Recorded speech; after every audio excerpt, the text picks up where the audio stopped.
Welcome, everyone, to the Field of Dreams in Las Cruces, New Mexico. Time for Hobbs Eagle football. Live on the radio, Cool 95.7 on the internet, HobbsAmerica.com.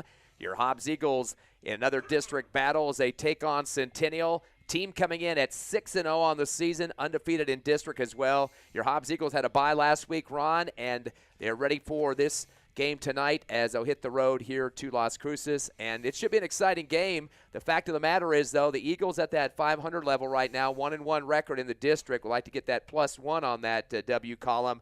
Of course, Centennial High School would not like to lose a game this season if they can help it. Exactly. That would be a bit of a downer for them. After all, 6-0 right now. They played some tough teams. They played Cleveland. They've also played Artesia. They played them very tough. 70-39 was the final on that one, as Centennial went in and rolled over them. So Hobbs needs to get some momentum going. I know they got it 2 weeks ago against Alamogordo, but so did Centennial last week. And Hobbs has not been able to win more than one game at a time. They've won one, lost one each time they come up. And this time around, they're looking at a possible loss if the record continues the way it's going. But they want to break that trend, be able to go on the road, because they're going to be here in 2 weeks against Oregon Mountain. They want to do the same thing. They want to prove themselves, and the way to do that is to get a victory against a top team like Centennial. Yeah, last game the Eagles played, both teams actually played Alamogordo.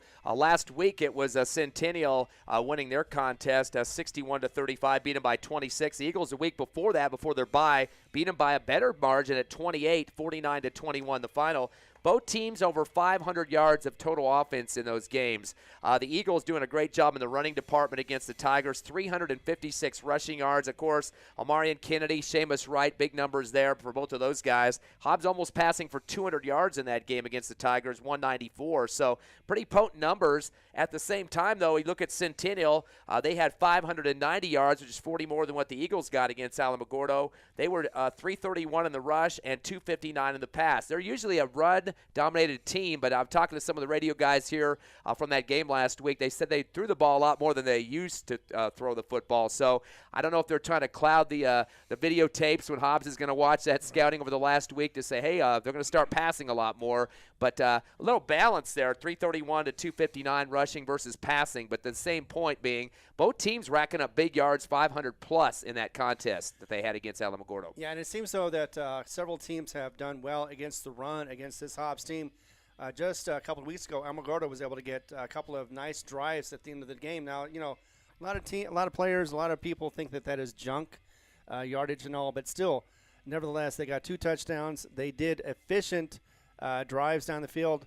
Maybe something that Centennial has looked upon and put in their own program. Maybe they don't have to. Since they're 6-0, they're doing pretty well without any help from anybody else.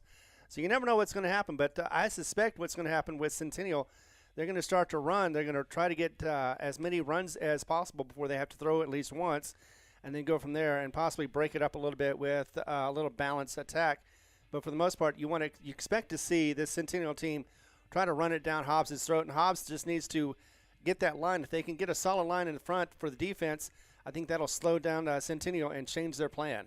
How do you feel about the emergence of Seamus Wright, the running back for the Eagles? Of course, just a sophomore. He leads the team in rushing now at 405, has 3 touchdowns, averaging close to 70 yards a game. Again, just a sophomore, so it's kind of a lot of pressure on the kid, but he's going to be a very important part of this running game. We can't just rely on the pass in this contest. We've had some dud rushing games this year, but we've been trying to keep as balanced as possible as a team. If you look at the numbers this year, Hobbs at 1,190 in the passing game and close to 1,937 in the running department. So it's pretty balanced, but there's been some games where the run wasn't there, and we kind of had some problems with the offense overall because teams are just saying, hey, we're just going to go back and pass prevent. The run's not working, and we're going to defend your receivers pretty tight. Exactly, and the problem is for Hobbs, I believe, is they're trying to run it up the middle, and they're not getting much success at all. I know that Seamus Wright has had 2 100-yard-plus rushing games, but still, you want to go ahead and run it outside. In fact, I'd like to see the quarterback option where I think they did pretty well when they did employ that. I think that's one of those that we have a running quarterback. I know you want to see him running on every other play, but you want to see him at least have that option, be able to throw it out and get another 5 or 10 more yards and get that easy first down. So I think that's how they're going to do it. I like the fact that they're trying to do it up the middle, but it's not working as well as they hope to. So hopefully they'll be able to go left, go right, keep the defense guessing instead of trying to go up the middle, then maybe go up the middle after you go left and right a few times. to get that defense off their on the heels and try to get some momentum going forward, whether it be rushing and or passing. And, of course, another guy in that backfield for Hobbs, Amarian Kennedy, dealing with that hairline fracture, so that's been an issue that he's had to deal with, but still has been running the football. 309 yards on the ground so far, averaging about 51 rushing yards a game. He has 4 touchdowns, actually leads the Eagles in the rushing touchdown category out of the 10 they've scored on the ground. So, again, Kennedy and Wright, definitely a major factor when it comes to the running game, and you got to have that to have a good shot at this 6-0 Centennial Hawks football team. And how important was that game against Alamogordo, Ron, where Hobbs jumped out to a 28-0 lead, led 35-7 at halftime. We've seen some dud games where we start out very slow, and it's kind of hard to get back in some of those. In fact, most of them have been one of those, and Coach Stevens even said that from the beginning, that Hobbs has had a tendency to start slow and gain momentum. Yes, they do it eventually, but he'd like to see 4 good quarters. I don't know any coach that doesn't say that any time in their career,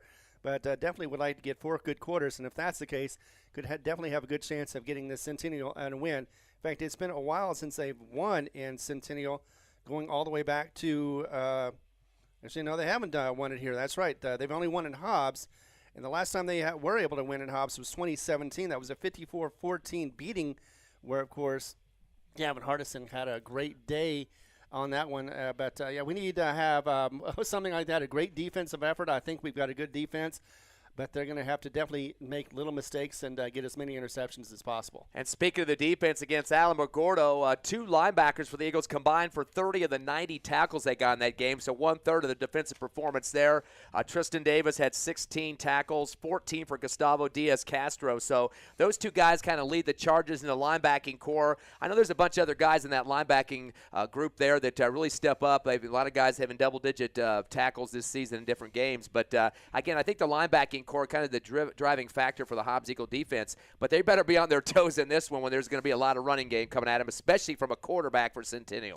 Yeah, and this team does not back down from what the looks of it, from their record and from their scoring. 54 points they scored against the Trisco Heritage alone, and then 70 points against a very tough Artesia team. We talked about that. Also, Rio Rancho, too, they were able to beat them 43-27. So they can take it to teams that are very good. Hobbs has been sporadic. We're hoping that this time around that they've got healed up. They've had a week off, able to get more time to be able to prepare for this game, and hopefully that'll show. Of course, we'll see it right away pretty much, whether they're going to be on the ball or they're going to have some troubles like they did against Lovington and they did against a little bit against Roswell. So it's going to be interesting to see which team comes out here and performs the best. Again, they have to worry about the quarterback. Zayden Davis, he's rushed for 927 yards, averages 154 a game on just the ground game. We're not talking pass here. Make that 18 touchdowns, leading the team. I mean, he's well ahead of everybody else in the running back core and in the touchdown scoring core on the ground. So, again, easy to target a number. You know what he is. He's number 4, so you know who the guy is behind the line of scrimmage. Right. The problem is, how do you stop a kid that's versatile going outside or cutting up the middle when he sees an opening? I mean, do you just jam those linebackers up, or are they going to start throwing like they tried to do against Alamogordo last week? And usually the problem with defense is you got a man-to-man coverage. You don't account for the quarterback. You know he's going to go back there. So you have to have a special person watching that guy, that quarterback, to be able to track him down. And, yes, he's going to maybe gain 5 yards, but still you got to keep him from going further than 5 yards. That's the plan. In fact, he doesn't just average 5 yards. He averages almost 12 yards a carry. Exactly. A carry here. So definitely a guy that you have to watch out for. But he's got some other backs that are pretty speedy. Dalen Ramirez, he's got 287 on the ground. And Rudy Rios actually the second in the rushing with 458. Once again, major dominance in the rushing game for this Centennial team. 2,063 on the ground compared to just 678 in the passing department. Again, we've seen teams like Artesia, though, usually a pass-happy team. They like to run the football against the Eagles, mix it up a little bit to try to, change the gears a little bit there. But you just have to wait and see. I mean, you start the first quarter, check out the team that you're playing against, and see what the situations might be. We are here in the pregame show at the Field of Dreams in Las Cruces. Once again, Centennial comes in with a 6-0 overall record, 2-0 in district. The Hobbs Eagles at 500 at 3-3 overall, and 1-1 in the district as well. We're going to take a 2-minute break, come back live as your Hobbs Eagles get ready to play the Centennial Hawks on Cool 95.7 and on the internet at hobbsamerica.com.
Welcome back to Las Cruces. Hobbs Eagle football live on the radio, Cool 95.7 on the internet, HobbsAmerica.com. Ty Friend with Ron Gunner tonight. And it's Tiffany Stuber back at the station for you. And Ron, of course, another district battle for the Eagles. Had a week to get back and get some people healed, ready for this big contest against one of the top teams in the state. In fact, you look at the Max Preps poll, this Las Cruces team, Centennial, definitely has things going on pretty well. They're currently second in the Max Preps poll. Right behind La Cueva. Both teams are 6-0, the only two undefeated teams in the 6A division right now, so they're holding themselves pretty well at this point. Of course, knocking off teams like Cleveland to start the season. That tells you a little bit about what this program is all about. Hobbs sitting right now at the number 9 spot with that 3-3 record, so they're trying to keep themselves in the top 10 and be in good playoff contention for the postseason. So this is a pretty important game. I know this past weekend, the Albuquerque Journal listed this one of the top 5 games to watch tonight, so definitely it still has some impact. The Eagles don't have the record that Centennial has, but they would love to be the spoiler and knock off the Centennial Hawks ball club. Last year, these two teams played. 28-7 was the final. Very balanced scoring for Centennial. They had 7 points in each of the 4 quarters. Hobbs scored their only touchdown in the quarter number 4, the last one of the game. 28-7 was the final. Number-wise, all Centennial, 383 total offense to 214 for the Eagles. Once again, domination in the running game, 288 for Centennial. But their majority of their running numbers were coming from 2 seniors who had 272 of the 288. So those guys aren't there anymore, so that kind of opens the door. But it opens up the door for their quarterback, who we know already talked about is definitely a potent runner. Hobbs got most of their yards in the passing game, 172 compared to 42 in the rushing department. The big receiver for Hobbs in that one, Isaiah Rodriguez, who's back this year, of course, 2 catches for 32. Gabe Henry had a couple of snags for 9 yards total. But so not a very great day for offense for the Eagles in that 28-7 loss last year. But defense-wise, they got a couple guys stepping up. Same two that are really leading the charges in that linebacking core this year. Tristan Davis had 16 tackles in that game against Centennial, and Gustavo Diaz-Castro had 14 against that team. There were 4 tackles for losses in the game for the Hobbs Eagle defense. And on the other side of the coin, the top 3 tacklers for Centennial in that game last year were graduates, so they're not coming back. They had 3 guys combining for 23 tackles for that team. So they lost some people to attrition and graduation, but they have people that are reloading for them as well. So we have to be ready for whoever's out there. Zayden Davis played a little defense last year. He had a sack. And Abel Gonzalez, who returns with the team, he had a sack against the Eagles as well. So, again, Centennial's a reloading type of program. Again, they're the 4th high school here in Las Cruces to be built. It's been about quite a few years that they've been here, but a lot of good athletes are ready to play for this squad. Absolutely they are. And, yeah, you're right about the fact that they always know how to rebuild. They have it in tiers where, even the JV, they play well, and so does Centennial, even though Centennial Junior JV seems to have a little trouble I've seen against the JAL team. But this varsity team does not have any problems whatsoever getting on the field on this Field of Dreams and being able to take it to anybody, whether it be a Las Cruces team, an Albuquerque team, or the Hobbs team. But we're hoping that'll change, because this is going into a 5-game losing streak for Hobbs, and we're hoping to get out of that against this Centennial Hawks team. How important is the passing game for the Hobbs Eagle offense tonight? Of course, we know Beatty, very good quarterback. He's thrown for 1,169 yards, completed 53% of his passes, and has had 15 touchdowns in the air and 8 interceptions. He's got a lot of guys to look at in terms of receiving core, including his brother, Braddock Beatty. I think we have the national anthem going here. Hard to hear up in the press box. We'll take a quick 60-second break, come back with more of the Hobbs Eagle pregame show.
Welcome back to the Field of Dreams of Las Cruces, right before the national anthem break. Kind of abrupt for us there, but we were talking about the passing game of the Hobbs Eagles and the good numbers there for Brock Beatty, the quarterback, for 1,160 yards, throwing for those 15 touchdowns. Of course, his brother, one of the big targets for his passes, Braddock Beatty, he leads the team currently with 22 catches, 409 yards, and leading scorer in the air with touchdowns with 6. So he definitely is a guy that gets up and down the field and helps out, kind of a 1-2 combination with the brothers going on there.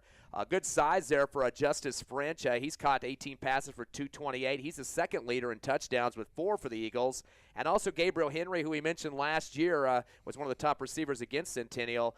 He has caught 16 passes for 186 yards and a couple of touchdowns. And let's not forget about Chavarria with 116 yards in receptions and 3 TDs. So lots of different threats out there in the receiving core, but I think they have to be ready to go, and they have to be coming back to help their quarterback out because Centennial's going to be charging through that line. And we got to have, like we've talked about before, it's easy to say this, but a good balance on the offense. We've been seeing that with our pass and run game this year, but against one of the top teams in the state at number 2 in the Max Preps poll, you got to have things working on all cylinders. Exactly. One of the things that we've had problems in the past for Hobbs is the passing connection as far as getting it to their receivers. They're running the routes. They're doing great.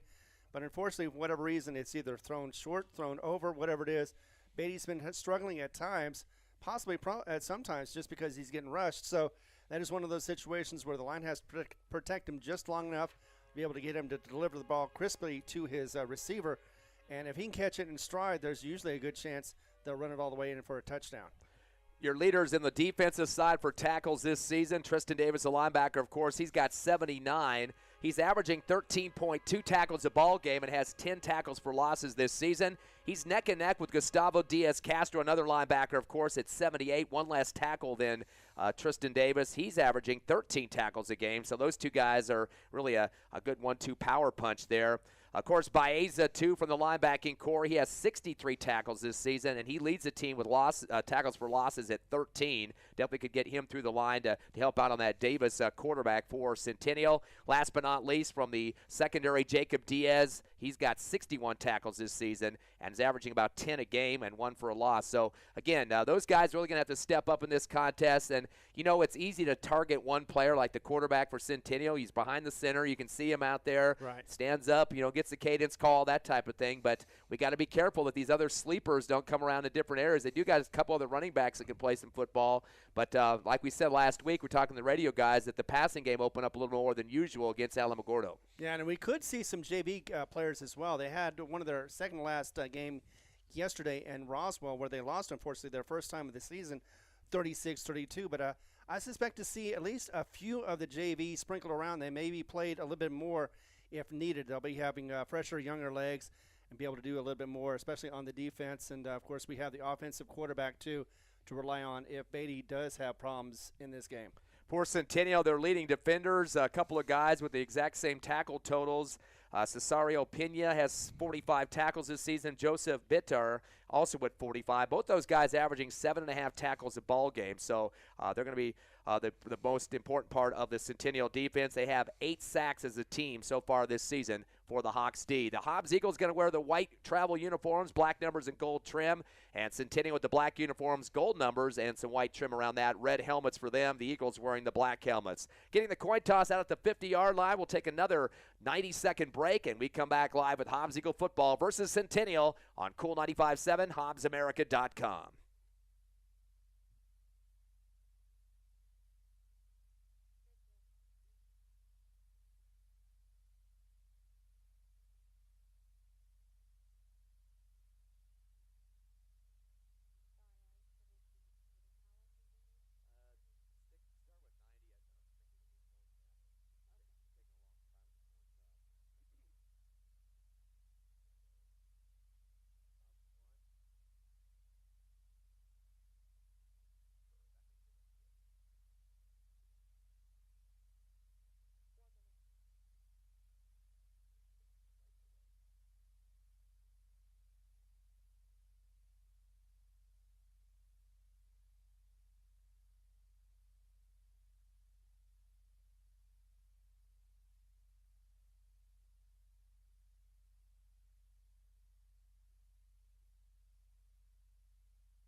We're ready for some football this Friday night. The Eagles playing their third district game, same for Centennial here in Las Cruces at the Field of Dreams. And the kickoff will be the Hobbs Eagles. They won the toss, deferred to the second half, so they'll be kicking right to left, back to the Hawks. And this should be a good one here. Hobbs, of course, 1-1 in district, and Centennial at 2-0. They are undefeated in the overall scheme as well at 6-0 overall. The Eagles at 500 at 3-3. So we're ready to get the kickoff going as Hobbs kicking off from the 40-yard line. That will be Fabian Astorga. No, they switch it up at the last second. Braddock Beatty is going to kick it to the left side of the field. Caught at the 20, make it the right side. On the right hash, heading to the 28-yard line. Not much of a return on that one, about 4 or 5 yards as the swamp down coming quickly. Return man for Centennial was Omar Taronis, and for the Hobbs Eagles putting him down, Adrian Mora. So we're ready for some action here. Of course, Centennial, we mentioned, predominant running team with make that the predominant numbers there of over 2,000 yards in terms of the running game. They'll line up at the 33-yard line to get things started on the right hash. So this defense is going to get tested early for the Eagles. 2,063 yards in the running game so far. The quarterback, Zayden Davis, he's the majority of the rush. 2 receivers left, 2 in the backfield, waiting for the shotgun. Is Davis, a high snap. He's going to hand on the angle left, going across the line to the 30, down to the 32. That'll be a gain of 2 on the play. So the first carry is not the quarterback. That was Rios to start it off for the Centennial Hawks. Yeah, very short run. Tried to do it up the middle, and Hobbs was able to stop that for a gain of just a few. Yeah, 3 yards are going to give him on that one at the 31-yard line. Second play here for the Hawks. Again, second in the state of the Max Preps poll. The Eagles check in this week at number 9. Hobbs has 4 in the box defensively. Trips left. No receivers right. The snap to Davis. He's scampering up the middle. Now spinning to the 32. Tries to throw his body forward, but getting a good wrap up from behind around the legs and bringing him down to the turf for the Hobbs Eagle defense was Semi Baeza, the linebacker. You're going to be saying that name a lot. Semi Baeza, number 36. Always get in the area along with Tristan Davis. Looks like about 3 more for the quarterback, his first rush, Davis. So they're going to bring up a 3rd down and 4 now for Centennial at their own 34-yard line on the right hash. The Eagles again put 4 in the front defensively. 2 receivers left and right on the short side for Centennial. Back to the shotgun goes Davis. 2-step drop, stays pocket, throws the high out route to the first down marker, far left field. The catch is made, then backed up. Wait a second. We got one referee trying to stop the play on the near sideline. The actual catch was far left.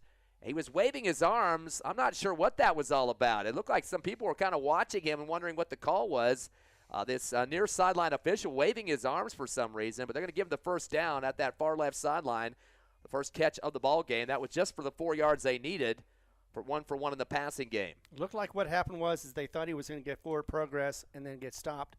He went forward again, so that's when they marked it. We'll check the number on that receiver. I thought they were just stopping the play there. I was kind of surprised that they went ahead and let that one go. It looks like the catch was made by Omar Sanchez for 4 yards.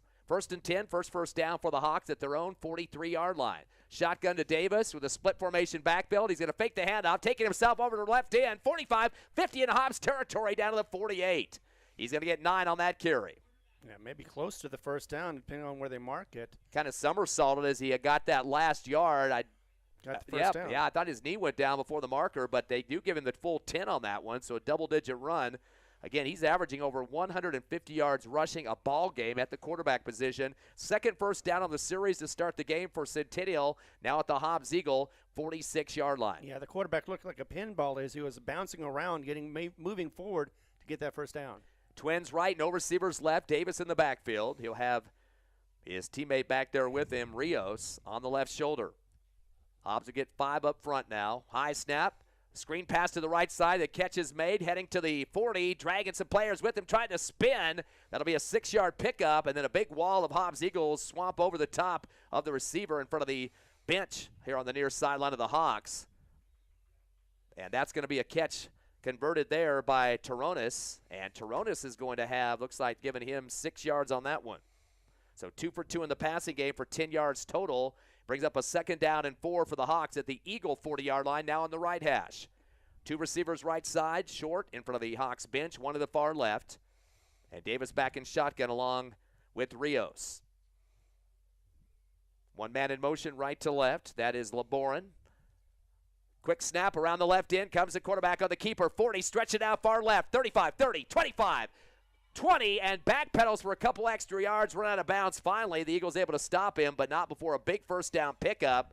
And that's going to be, looks like 20, make it an 18-yard pickup for the quarterback. He's got 3 rushes now for 31 yards. Yeah, got it around the defensive line of Hobbs and was able to get open field on that one.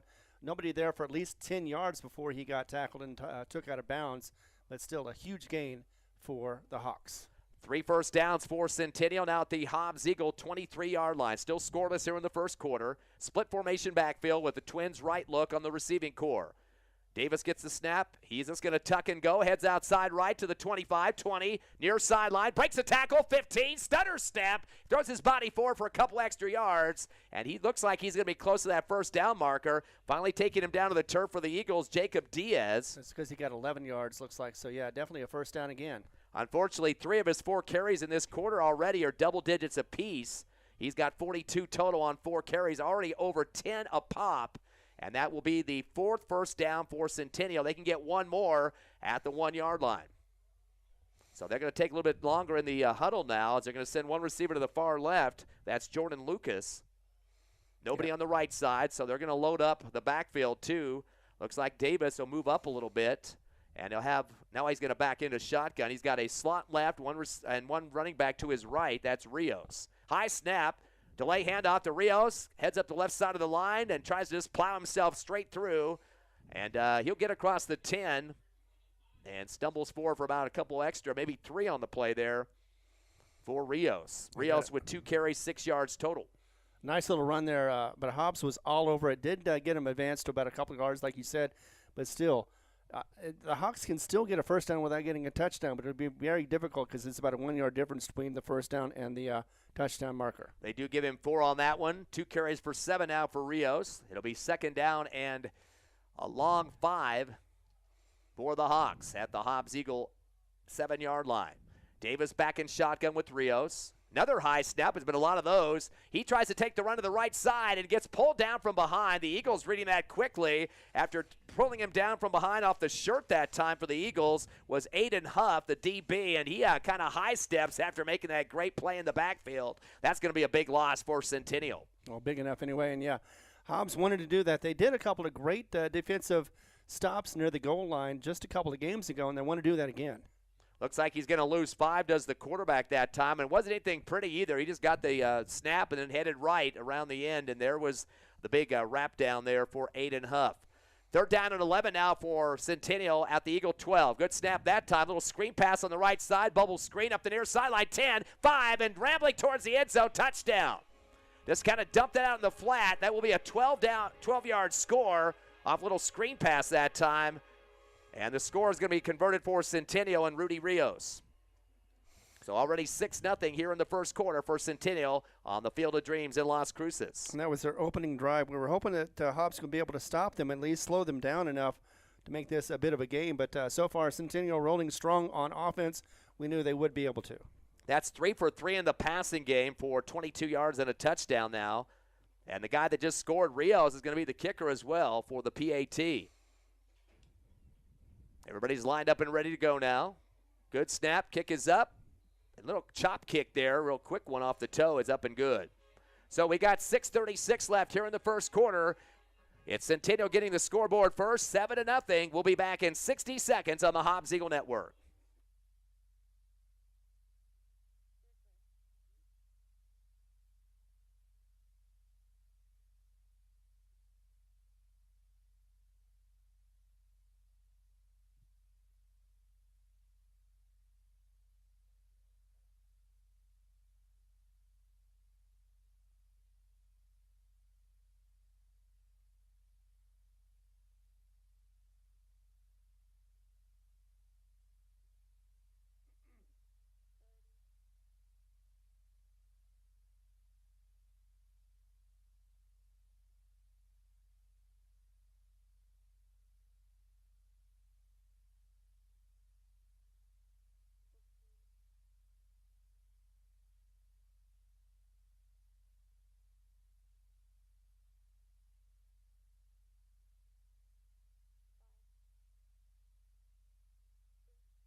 66 yards on the drive for Centennial to get on the scoreboard. A 12-yard pass coming in from Davis to Rios. And the score is 7-0 as the Eagles ready for a kick return. They got one back deep around the 4-yard line. Kind of pacing around a little bit, getting ready for this big special teams effort here. And ready for the kickoff for Centennial. Is going to head back a sidewinder towards the goal line, takes a bounce and heads into the end zone. Just kind of watching it go by and waving it off was Seamus Wright as he throws it to the referee. And it will be Hobbs football on the automatic touchback at the 20-yard line. 7-0 Centennial coming in with that 6-0 record. Of course, they played Alamogordo last week and beat them by 26. Hobbs knocked off Alamogordo the week before by 28, so a little bit of a difference there by 2. Hopefully that can work to Hobbs' advantage in this one, but they've got to hold it to get him 7-0. At the 20-yard line, first series of the game for the Eagles. Beatty taking the shotgun, has one man with him, slot right as well, and a receiver 2 to right, 1 to the left. Gets some pressure. He's got to get out of it by chasing over the right side with the football. Tucks it goes and kind of just reaches over the line of scrimmage and tries to put his hand forward with the football. I'm not sure where the knee went down. Actually, it's behind the line. He loses about a half a yard on the first play. Not a good start, but again, Hobbs has not been known for quick starts. Maybe they can make something happen in this play. No gain on the play. They're getting back to the line of scrimmage. Twins left with a slot left as well. One receiver right.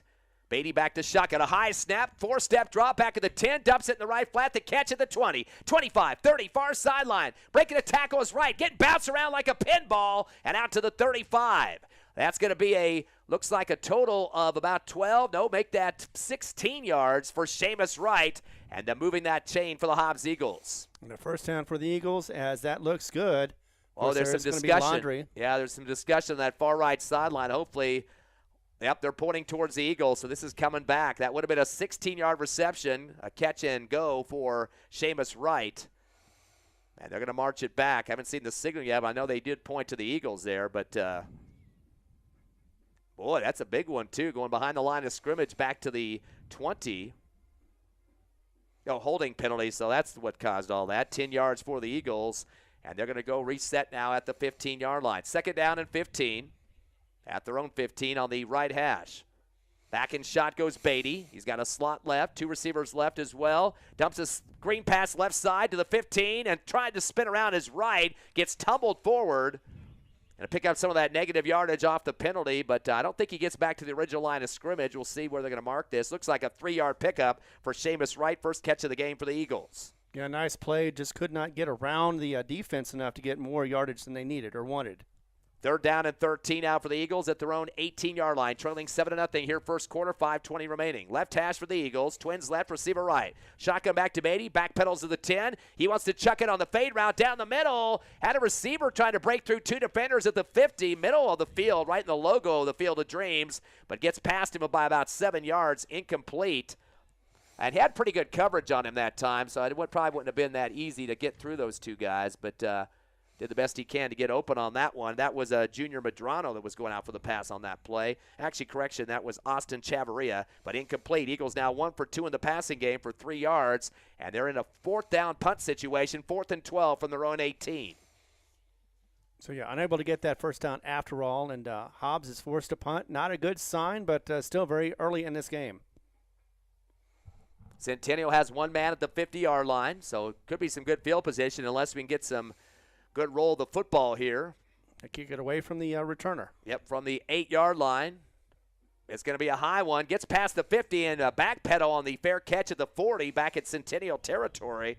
That was Brock Beatty, of course, the quarterback punting that football. So backs him up just a bit. He was starting off at the 50 to try to return that football, but ended up having to backpedal to the 41 of Centennial. So still some good field position here, Ron, but I think the Eagles, although they gave up a score on the first drive, it wasn't kind of a bend, don't break type of situation, but they don't want to go down 2 touchdowns here early in the first. No, they didn't, even though they have done it recently, and they have been able to answer quickly after that with special teams, but you can't rely on such things like that. You got to go in and rely on your defense, be able to get this stop quickly and be able to get the ball back on offense and see what you can do. Of course, Davis had 5 carries for 37 yards in the first series. They had 66 as a team. They have it for their second possession now. 1st and 10 from the 41. They bring one man in motion right to left. That's LeBorin. He stops in the left slot. Snap the shotgun to Davis. Hand up the middle. Rios, 45-50. He's breaking the races. 30, 25, 20. Near sideline. 15, 10, 5. And that's a touchdown. That's going to be 59. Actually, that wasn't Rios. Instead, that was Jordan Lucas for the score.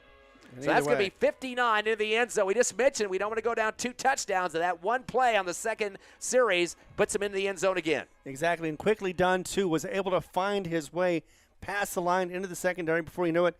Nobody was behind him, but was able to outrun everybody to get that quick touchdown for Centennial, and the Hawks are up once again. He almost got this almost the same amount of rushing yards as the whole team had for yardage on that first series. 59 on that one. They had 66 pass and rush combined in their first series. Now leading 13-0, pinning the PAT. Only take a few seconds on that. Kind of a bad snap, a little bit high. Kick is up, and no, it's off to the right. No good. So I kind of feeling that was not going to be close on that one. It's off to the right for Ruiz LeBorin. So at the second touchdown, 13-0 as Centennial leads in this one. Hobbs coming back for the kick return. You're with us live. Hobbs Eagle Football on Cool 95.7, HobbsAmerica.com.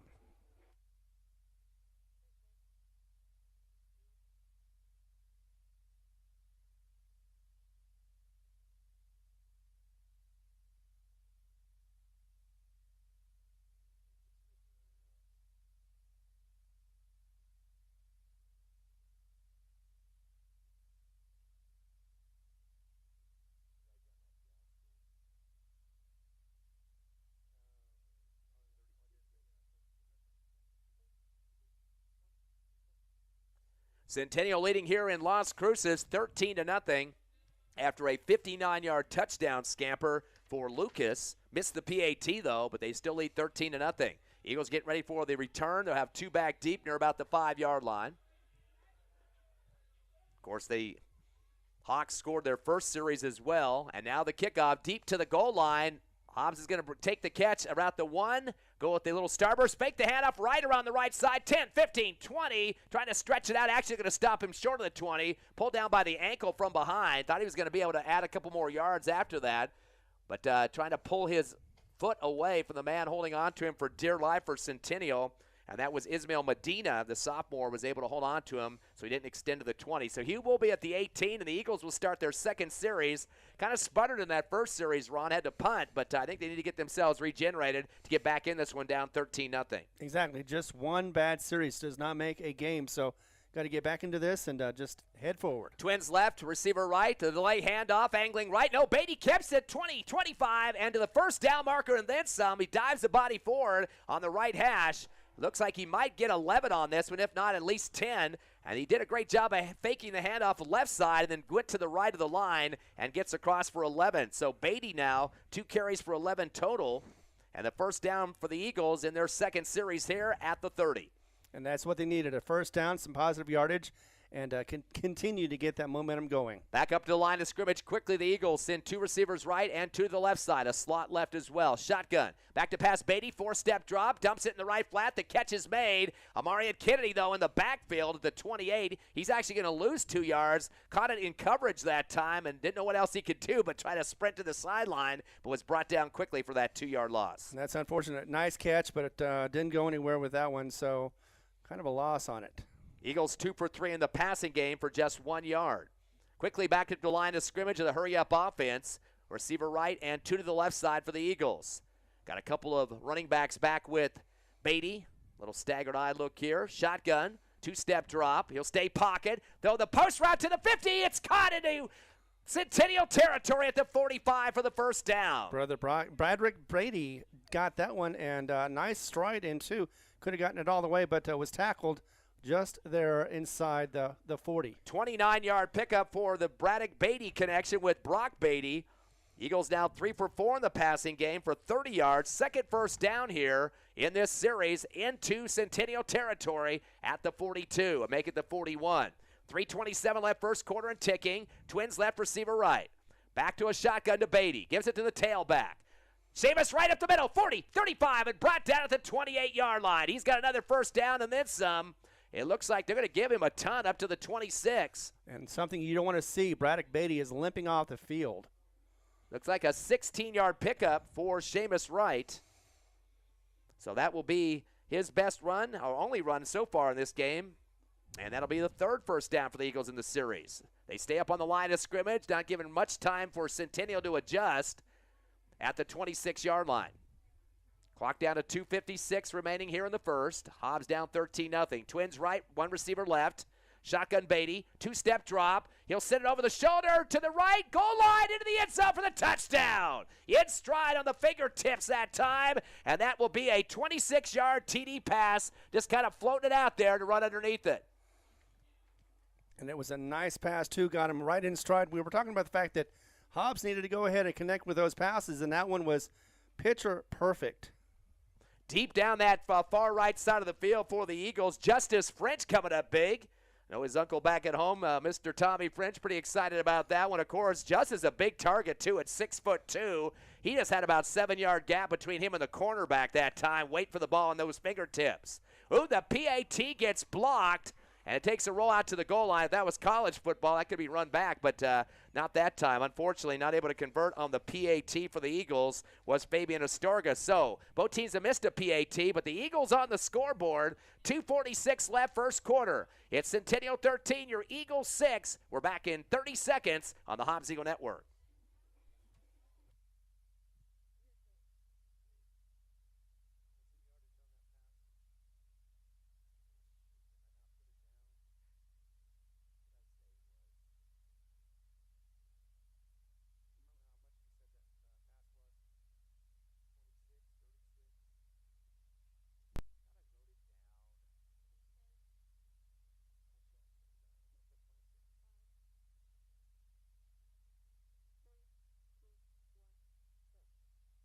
Thirteen to 6 your score. Centennial leading your Hobbs Eagles after scoring a big pass to Justice French off the arm of Brock Beatty in stride. And unfortunately, both teams have missed one PAT apiece. So it is a 7-point ball game, but at least both teams have missed one. That means the Eagles can tie it up with the next touchdown in the PAT. They'll kick off from their 40-yard line.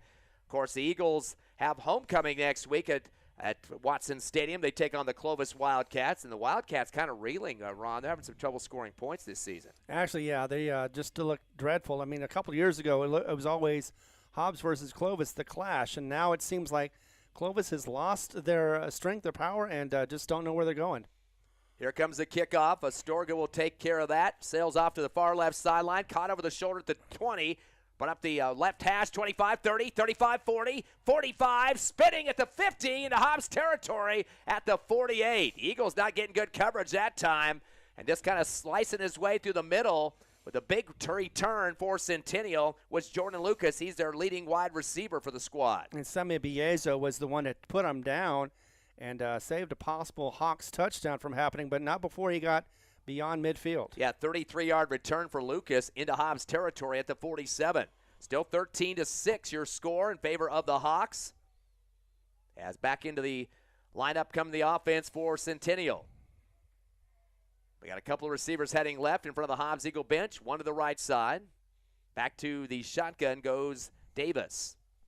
Bring a man in motion from left to right. That's LeBorin.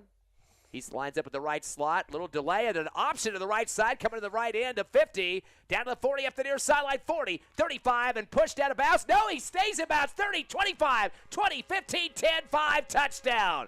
I thought the push was going to get him out of bounds, but instead, that's going to be a 37-yard touchdown run for the score. 47, I should say, into the end zone.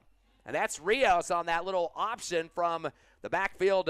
Davis flipping it out to the right side. Looked like a little bit of confusion there, almost a starburst look in the backfield for a second, and then a little flip out for the score. I think that was designed to confuse the defense. It looked like it did. They were going to go for the quarterback, and instead, at the very last second, he flipped it out to Rios, and he was able to make not a positive yardage, but all the way for the touchdown. His first touchdown of the ball game, a 47-yarder on that one. Lucas had a big one on their second series for 59. A bad snap. It rolls on the ground. The kick is up, and this one gets inside the right upright, barely getting it through. Not sure how their holder that time, Zayden Davis, who's the quarterback, of course, is able to save that one to get down on the tee for the kick, but they get it through. So quick re-score here for Centennial. 20-6 now. Kind of a seesaw battle starting now with 2:24 left in the first. We'll take a quick half-a-minute break. More Hobbs Eagle football coming back on Cool 95.7, HobbsAmerica.com.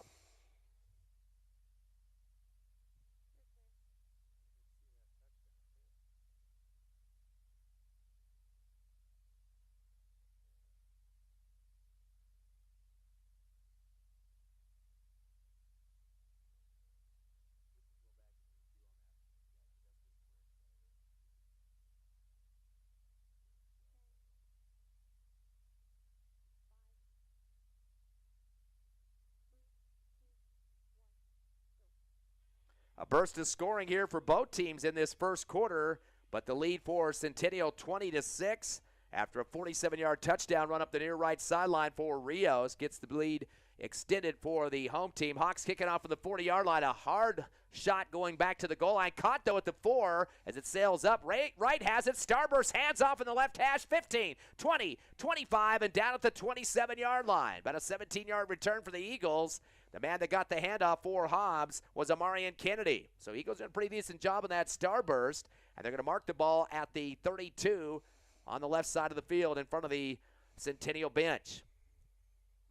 This will be the second series for the Eagles. They punted on their first, scored on their second, and we've had a total so far of 26 points in this first quarter alone. Last year, the final score was 28-7, as Centennial scoring a touchdown each of the 4 quarters. Hobbs getting one in the finale.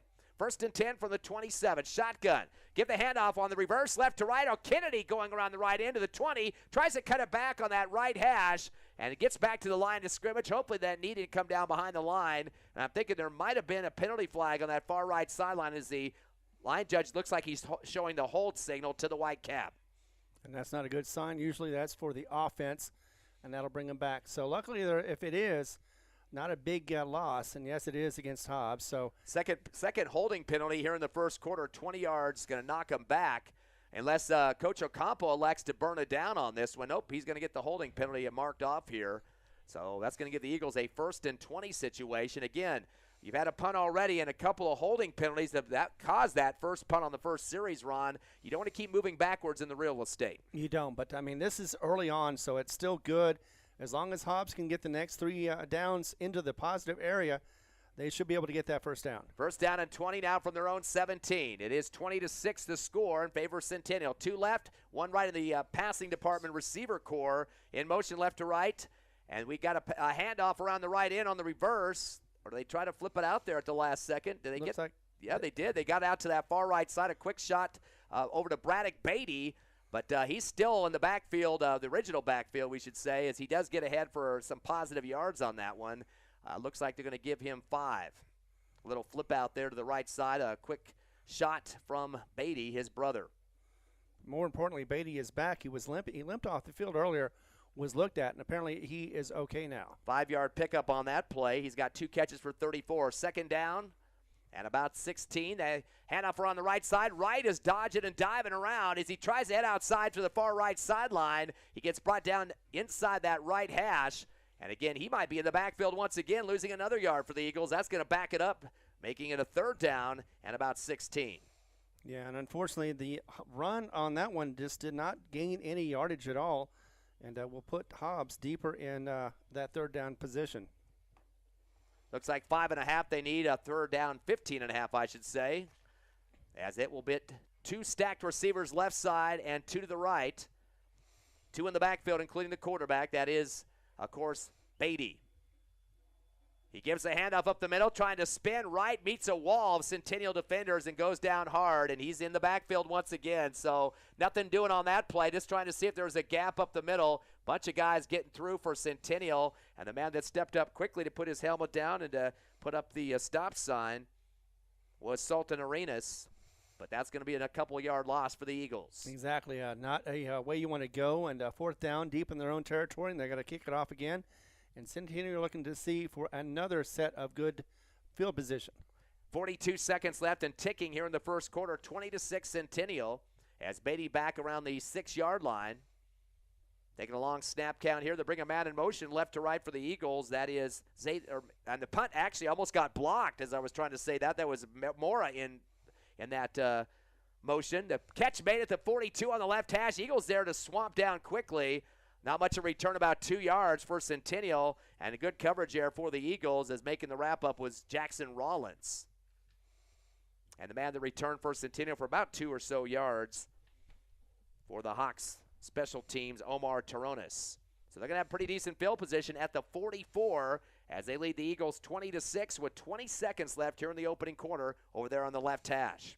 Yeah, those quick strikes, though, have aided Centennial and, of course, hurt Hobbs. Eagles so far is trailing by 14 here in this first quarter, opening quarter at the Field of Dreams. Centennial gets up the line of scrimmage. Everything's set, ready to go with 2 receivers left, one to the right side. Davis back in shotgun, has Rios on his right shoulder. Bring him out in motion, and then stops at the left slot position. Snap to Davis, up the gut to the 50 into Hobbs territory. Stumbles forward for a few more yards. Looks like he's going to get close, maybe a yard shy of the first down, about 9 for the quarterback. Definitely so. Looks like he is very content with getting that first down run, or at least running as much as he can to get those first downs. 6 carries for 46 yards. Got 9 on that one, just shy by about a yard or so, maybe a half yard. They're into Hobbs Eagle territory. That should be the last play of the first quarter. So Centennial leads this one at the Field of Dreams in Las Cruces, 20-6 over your Hobbs Eagles. We'll take a 60-second break and come back live with more Hobbs Eagle football on Cool 95.7, HobbsAmerica.com.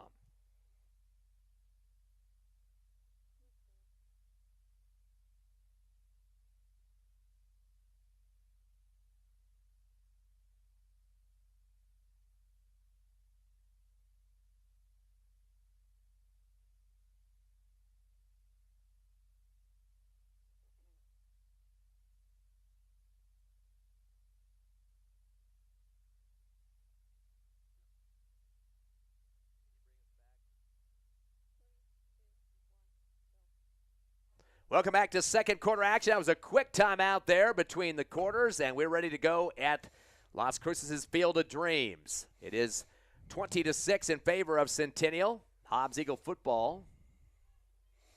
Yeah, we had to wait for the markers. They finally got those in, and now we're about to get underway for play. Correction, misspoke there. Centennial football. 2nd down and 1 with the receiver left and to the right side. Shotgun for Davis. He stays in the pocket, fires a little curl route, but it bounces off the fingertips on the left side. Might have heard some footsteps that time. Good job to come over Tristan Davis. Kind of make sure that receiver heard that he was on his way, and kind of got spun around out towards the sideline and lost it off his fingertips. Pass was intended for Jordan Lucas. Incomplete. And for Las Cruces, Centennial, that's their first incompletion of the game. They're 3 for 4 in the passing game for 22 yards. Would have been a short pass, maybe not even enough for a first down, but still wasn't able to handle it. 3rd down and short, less than a yard to go. Middle of the field at the Hobbs Eagle 47, Hawks football. 1 receiver left and right. Davis in the shotgun, back with Rios. Good snap. Fakes the handoff to Rios. Davis going to take it himself. Met in the backfield. He's trying to drag a pile with him, but the Hobbs Eagle is going to give a little bear hug look there. Davis was in the play, and also helping out from that linebacker core for Hobbs was Gustavo Diaz-Castro. He is not going to get a gain on that one. It's going to be 4th and 1. A big decision for Coach Ocampo and the Hawks on this play. Exactly. Hobbs able to bring in the D on that one and definitely stop the runner from advancing. He usually gets it almost automatically, but that time had to work for it. Still was short. 4th down and about half a yard to go. They're still at the Hobbs Eagle 47. I'm sure a hard snap count on this one. 2 receivers right, 1 to the left, and the Eagles left side of the defensive line jumping on the hard cadence call. Exactly what you didn't want. And slapping his helmet right now for Hobbs. He's not a happy camper. He knew he got bit into that one. That was Jiron Meredith, defensive lineman on that left side, and that's going to make the 5 yards more than they needed for the first down. So that is a gift delivered by the Hobbs Eagle defensive line. Exactly. That's what the Hawks wanted to get, was a gift, and definitely was wrapped up nice and neat for that first down for the Centennial Hawks. Eagles have all 3 of the penalties in this game for 25 yards total. 5th first down for Centennial, now at the Hobbs Eagle 42 on the left hash. 11 minutes left, second quarter, 20-6. Centennial leading your Hobbs Eagles. All the scoring in that first quarter. Back to shotgun is Davis. Has a receiver right and left. Going to go with the Reverse around the right end after a fake up to the middle. They give it off to Omar Sanchez, angling to the first down marker, then getting a little bit extra after that to that far right sideline in front of the Hobbs Eagle bench. And looks like they're to give him about 12. About 12 yards. That's Omar Sanchez, and making an insult to injury right in front of that Hobbs bench. They had to sit and watch that. So that will move the chain. Sanchez has his first carry of the ball game. He usually doesn't carry the football much, but that's a big one for him. And that will be the 6th first down for Centennial. Yeah, and Sanchez was able to break a tackle and get that first down, but was almost short on that one, but did get it with effort. At the 30-yard line, right hash in Hobbs Eagle territory, the Hawks battle the Birds tonight here at the Field of Dreams. Receiver left and right, one slot back on the left side. Shotgun for Davis. Handoff around the left end, putting on the brakes, now heading up the middle, 30, 25, and getting tripped up from behind, slipping forward. Dalen Ramirez, his first carry of the ball game. He's a pretty speedy kid as well, and he might have stumbled his way to a first down. Nope, they're going to say his knee went down to 9, kind of slid across the turf after that. First carry for Ramirez for 9, and it'll be a 2nd down and 1 for the Hawks at the Eagle 21.5-yard line. Jacob Diaz is the one that tripped him up and was able to get it before he was able to get the first down. So luckily, Jacob Diaz did a good job. Coming from that cornerback slot there. 2nd down and 1 now from the 21.5. Hawks football. Receiver right, slot right, and receiver left. Shotgun high. Fake the handoff. Davis is going to tuck it, go up the middle, puts his helmet down. The quarterback trying to take on the Eagles 1-on-4 that time. And not much going on there. Maybe got some forward progress to the line of scrimmage or possibly just enough for the first down. And Eagles has kind of stood up strong there. Looks like they're going to give him just what he needed. 1 for the quarterback to move the chains again. 7 first downs in the game and letting that clock run to 9:20 left second quarter. Still Hawks up 20-6. It looked like he was going to get more than enough, but then the second referee came in, got him back a little bit, and pushed where it was almost not a first down, but it was.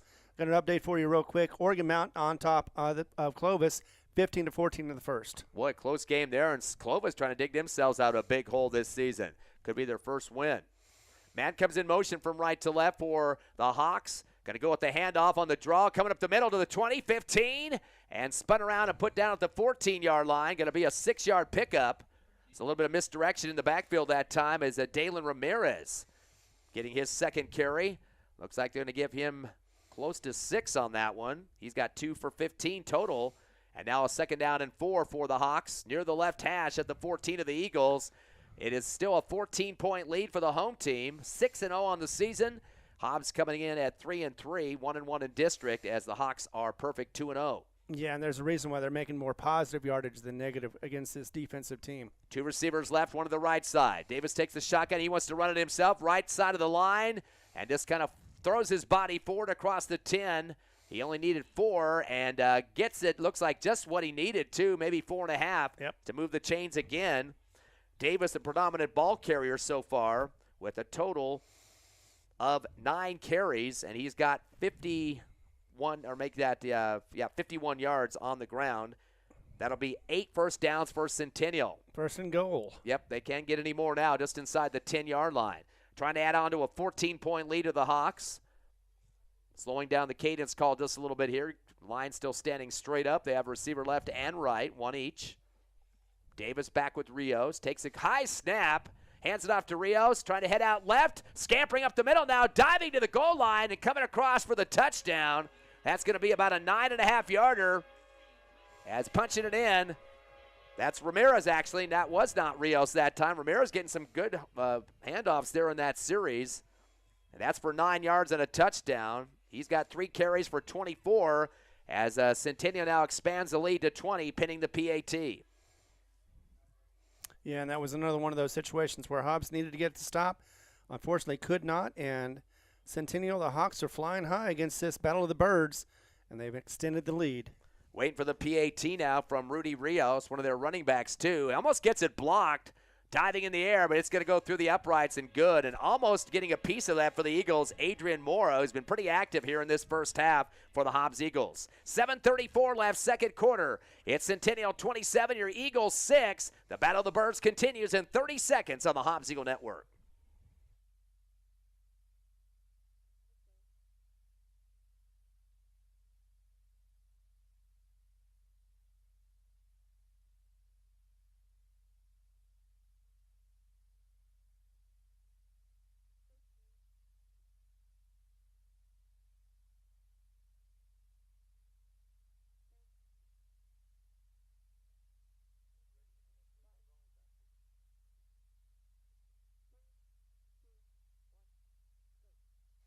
Centennial Hawks with 3 rushing touchdowns and a passing score as well. Eagles already with 1 TD in this game, a 47-yard run earlier in the first quarter. And, of course, that converted for Hobbs. But now time for some kick return action as getting ready. Centennial doing this several times in this first half. Second-ranked team in the state. Eagles at number 9 right now in the Max Preps poll. And here comes the kickoff for the Hawks. Going to keep it low, takes a skidder across the 25, rolls to the 5 on the near right sideline. Finally scooped up and going with it, Amarian Kennedy. Puts his head down and goes hard with the shoulder to the ground at the 15. Not the best field position. Good coverage for Centennial Hawks as making the contact with Kennedy was Ismail Medina, just a sophomore.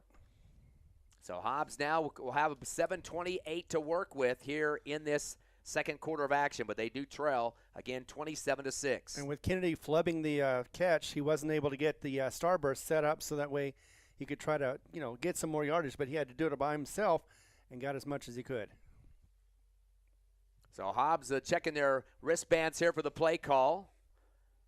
A couple of running backs back with Brock Beatty, the quarterback, of course. 2 receivers left, 1 to the right side. 4 in the box for Centennial. Back to pass, 3-step drop, pump fake. Here it comes, the seam route down the middle, fading 2, almost intercepted at the Centennial, or the Hobbs 45-yard line.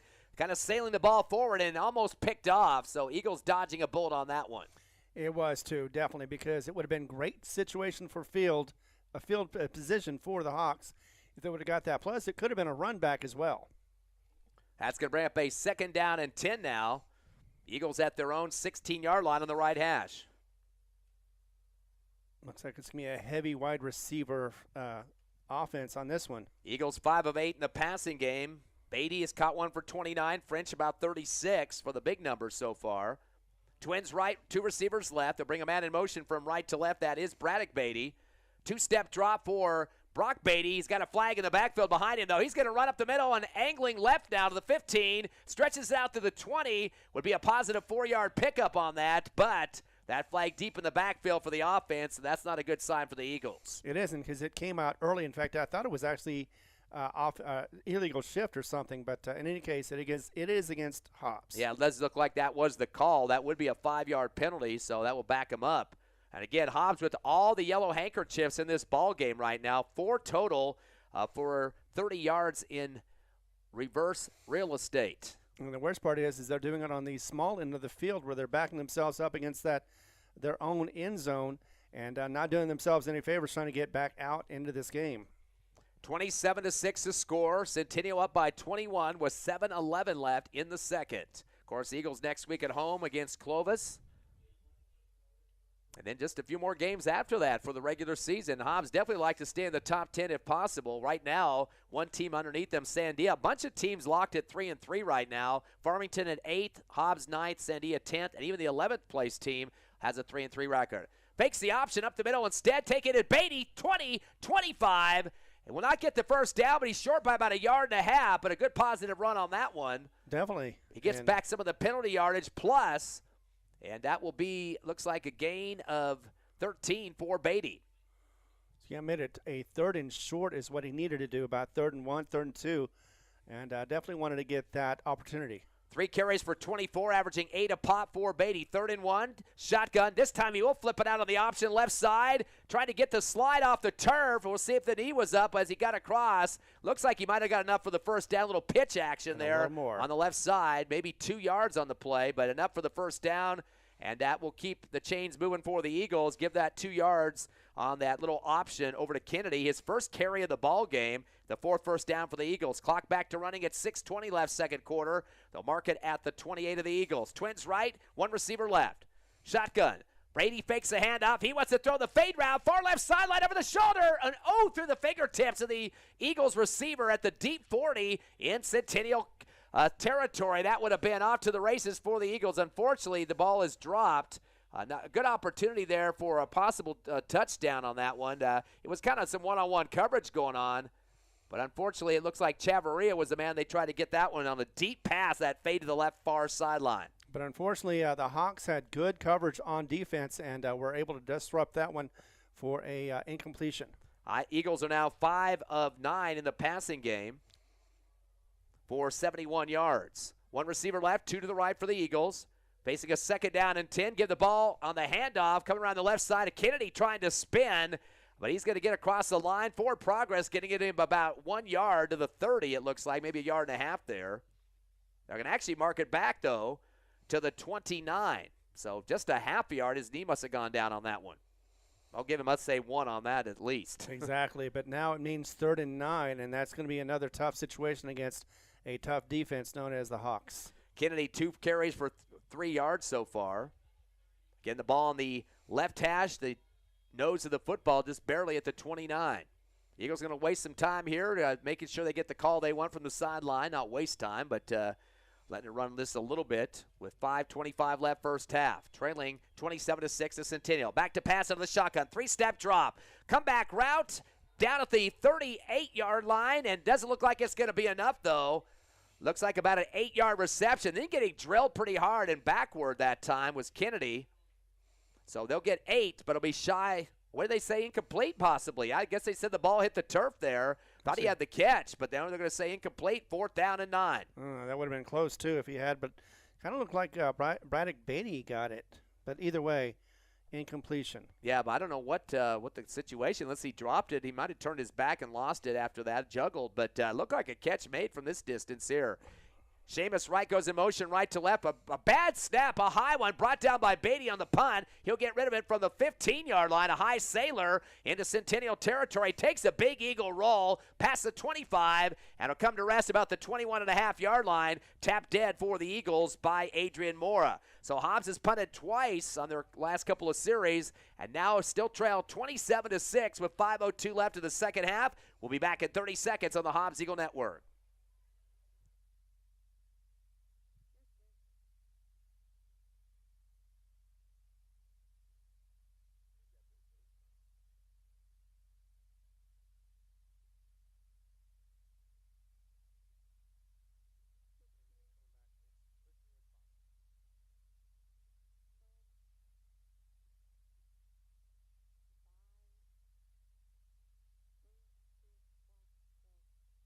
Centennial football, 1st and 10 from their own 21-yard line, leading the Eagles 27-6 here in Las Cruces.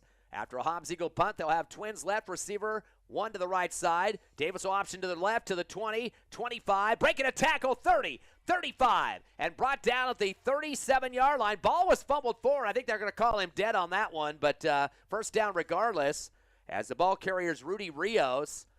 And they're going to give him at least the 11 or 12. They're going to go ahead and count that as a fumble, and it goes for a couple extra yards that time, but only going to give him about 12 on the carry and a little bit of extracurricular knocking that out, and the ball went forward about another 2 or 3 yards. But just 12, I'd say, for the ball carrier himself on that carry.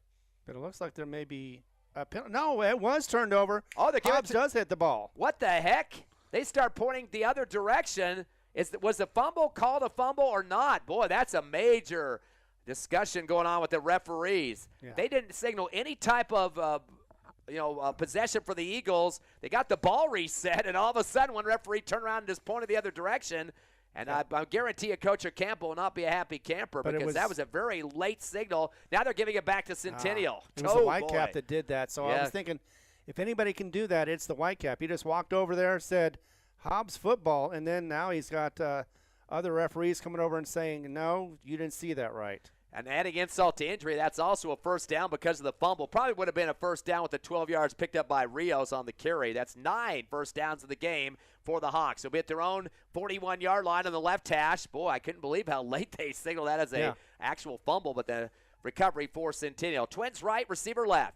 Fake the pitch left, Davis off the shotgun. He just puts his head down and tries to batter him ram across the line of scrimmage left, but not much going on there. He was lucky to get back to the line of scrimmage. As coming up to read that, the linebacker for the Hobbs Eagles got his helmet low too. Sammy Baeza puts a hit on the quarterback. I don't know. They give him 1 yard on the forward progress there. Looked like he met the wall right at the line of scrimmage. Jackson Rollins also was in on the hit for the defense.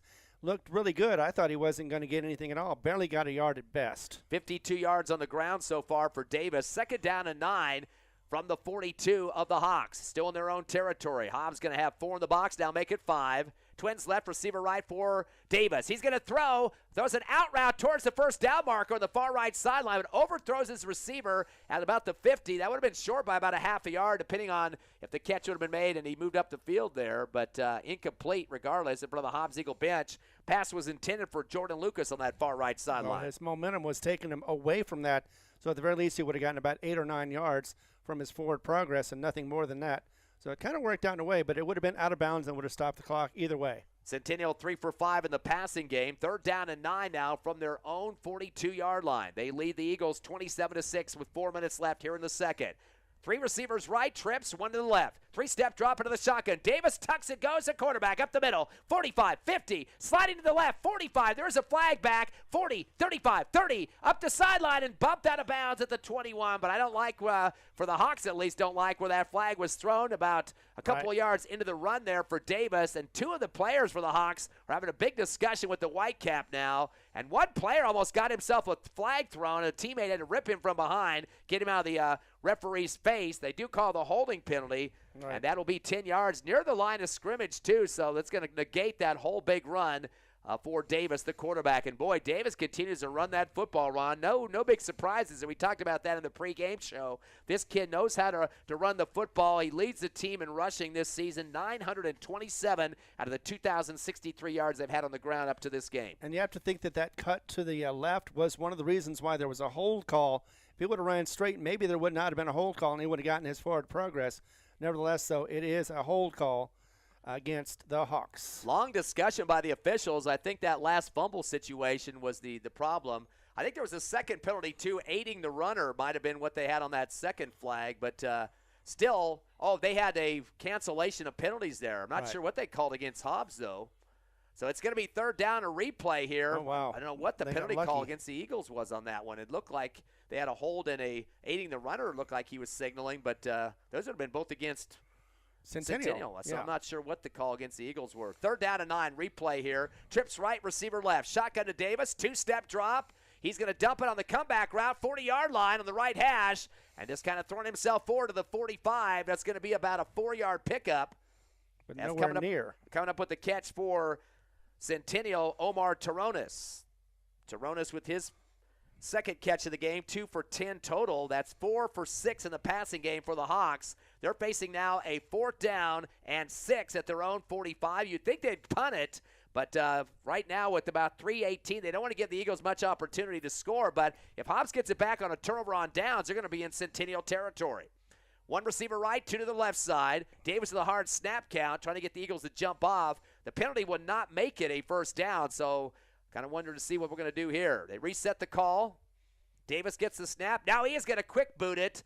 Nobody back deep for the Eagles, going to take a big roll for Centennial. They have a chance to pin it before the goal line, but both players slide into each other trying to save it there, and they go into the end zone for the automatic touchback, and both of them dive at the football. They clanked helmets, and they slid down the non-wet turf that time like they were on a slippery slide, but their momentum carrying them into the end zone. The Eagles decided not to put anybody back deep, but Hobbs had the football for the final 2:50 of this first half. That was the first punt of the game for the Hawks, Ron. Exactly, but it all paid out because they wanted to make sure that they stopped the Hawks from getting another first down. They wanted to get the momentum back to the Eagles' side, and hopefully this will do it. Boy, they get the offense out there quickly, do the Eagles. 1st and 10 from their own 20. They trail 27-6. 2:50 left, second quarter. Receiver left, Twins right. Back to Bass. Patey. He's going to get some problems from behind. He's brought down to the backfield, a big bear hug, and he's going to lose about 10 yards, exactly 10 yards. And, boy, coming at him tough that time from the backside. No chance to even get away from that pressure. Trying to check that number on him, either 36 or 35 it looks like. Oh, that was 56, but either way. None of those numbers are in the on the roster there, so definitely a big loss, 10 yards to make it a 2nd down and 20 for the Eagles. Quickly back to the offense, shotgun. Beatty back at the 5. Going to hand off the angle left, breaking a tackle, 15, 20, 25, right to the 35, the sophomore. Trying to get back some of that drop yardage in the backfield. Got it in more. Yeah, no, I don't think they're going to give it to him. They got 19 of it. No, they are going to give the 20 total for Seamus Wright, the sophomore. He will move the chains, his best run of the first half. He had an earlier one for 16, the 5th first down for the Eagles. Quick reload here at the 31 of their own. Clock down to 1:58 left. Shotgun. Back to Beatty. Draw play. Here comes Wright to get up the middle. 35. He keeps breaking tackles. 45, 50, and into Centennial territory. And this is the reason why you take it up the middle. You will eventually wear them down enough to be able to get those big yards and big runs, and that happened twice. Yep, 20 again for Seamus Wright. Back-to-back 20s, 6 first downs. Now getting at the 52-yard mark for Wright on 5 carries. They're taking a little bit of time to get the chains lined up here. Yes, Eagles into Hawks territory at the 48.5. Clock to 1:33 left in the half. Shotgun back to Beatty. Stays pocket, tucks and goes. Angle left to the 50. Drug down with the ankle sweep from the left side. Trying to get out to the Hobbs Eagles sideline. He might have fallen forward for about 2 yards. Positive pickup for Brock Beatty, but stays in bounds, so the clock will run with 1:15 remaining in the first half. Eagles down by 21. Yeah, they definitely want to see if they can get this clock going and get moving and get a score before half. Yeah, they can run the clock out and score to give no chance for Centennial to get another drive going. 2nd down and 8 from the 48. Shotgun back to Beatty. Stutter steps. He's heading right. No receivers getting open. Finally throws the out route. A diving catch at the 38 into Centennial territory. And it's caught. And that will be a 9-yard pickup for the Eagles. Great hands coming back to the football on the out route for Kennedy. He'll get 8 on that one. That will be a 7th first down for the Eagles, who are now 6 of 11 in the passing game to move the chains. They'll stay in bounds, though, at the Hawks 38. 1st and 10, Twins left, receiver right. Split formation backfield, shotgun. Back to pass, Beatty with a 2-step drop. Fires the post route through the fingertips of Chavarria, middle of the field, about the 20-yard line. He got hit hard in the shoulder pads as the ball came through his fingertips that time. But he was going to get sandwiched regardless. They had 2 guys back deep there, and they're ready to put a wallop on him. Omar Toronis was back there, as well as Michael Ortiz. But a good hit, hit him in stride and was able to get almost that reception. And if he did, definitely a first down, possibly a touchdown. 6 for 12, the Eagles in the passing game. They're still at the 38. They did stop the clock on the incompletion, so they got 40 seconds to work with, down by 21. Twins right, receiver left, shotgun. Bring him out of motion, Kennedy. Fake the handoff to him. 3-step drop for Beatty. Dumps it in the left flat on the screen pass. Caught at the 40. Kennedy diving forward. He's going to pick up, it looks like, 4 yards on that one. And a timeout called for the Eagles. Get a chance to set up some plays to try to score here. So a 4-yard pickup for Kennedy on the screen left. That's his 3rd catch for 10 yards total. And a timeout for the Eagles. We'll take a quick 30-second break. It's going to bring up a 3rd down, and it looks like about 7, possibly a 6.5. We'll come back in 30 seconds on the Hobbs Eagle Network.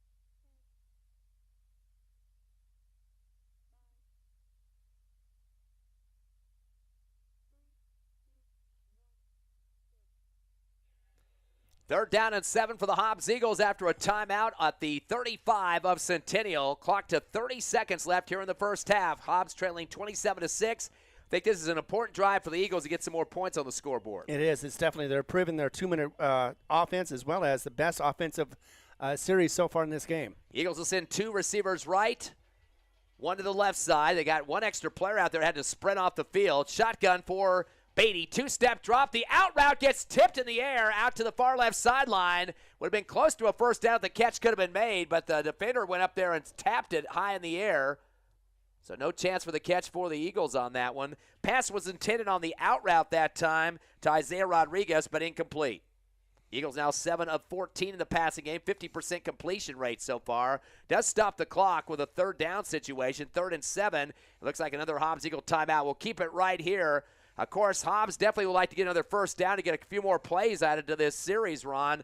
And, of course, Eagles been throwing some passes to Beatty. He had a 29-yarder, 36-yarder to French. Kennedy has caught 3 passes. Wright has caught 1 as well. So 4 different receivers that have touches in this game in the passing department. And they need to get this one to the end, or not the end zone as much. I mean, that would be nice.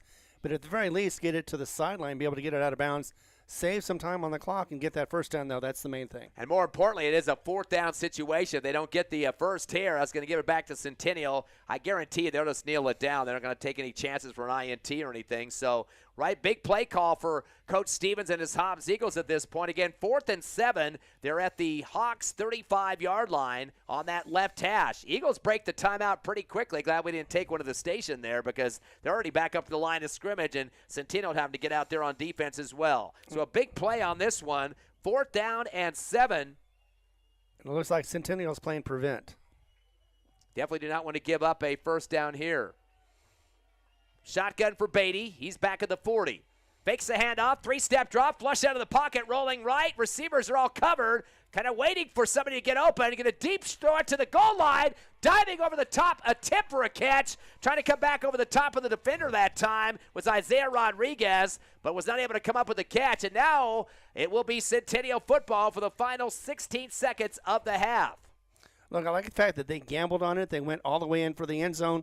It didn't pay off, though. They really just needed the first down to keep the ball moving, but that's the way it plays. I doubt you're going to see much attempt at a score here for Centennial with just 16 seconds left. You definitely don't want to throw that away for an INT or fumble the football away for Hobbs to get one final score before the half.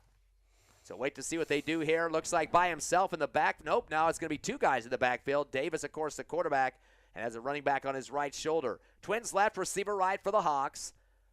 He's going to go with the handoff. Kind of surprised coming around the left end and stretching it out to the 35, 40.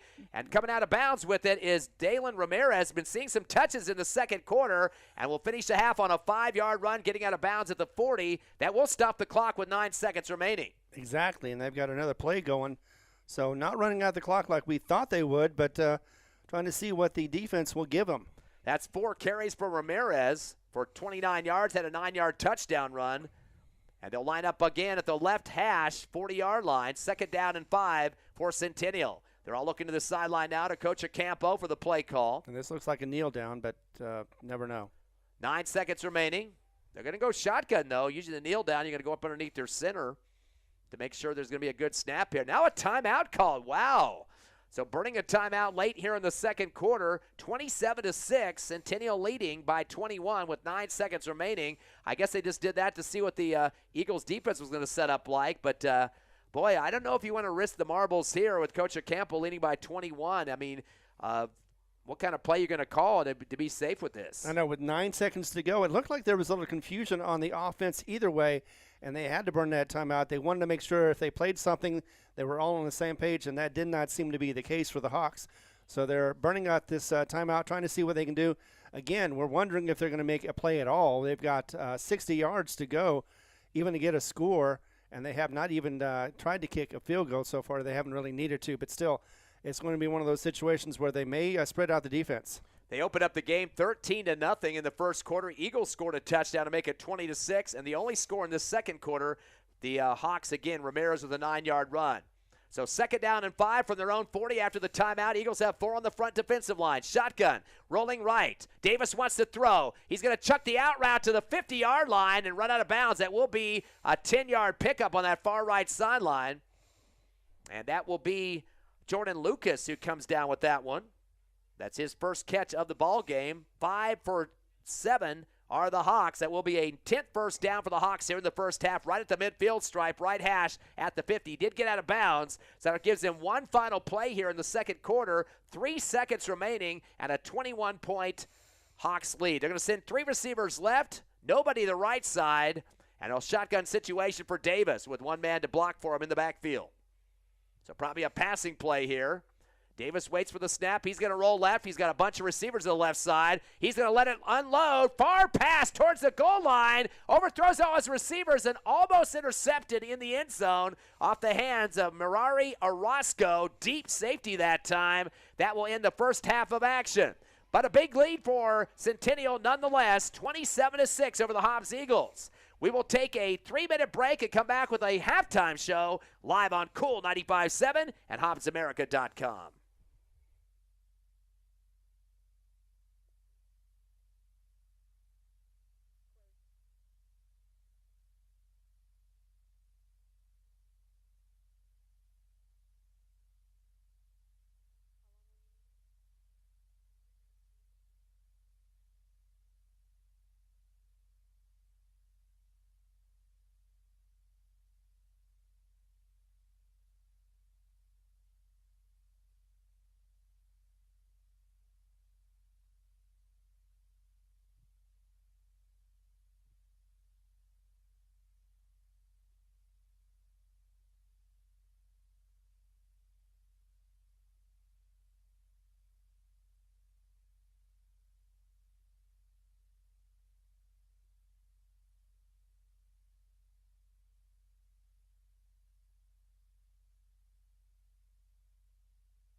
Welcome back to Hobbs football action here at the Field of Dreams in Las Cruces, New Mexico.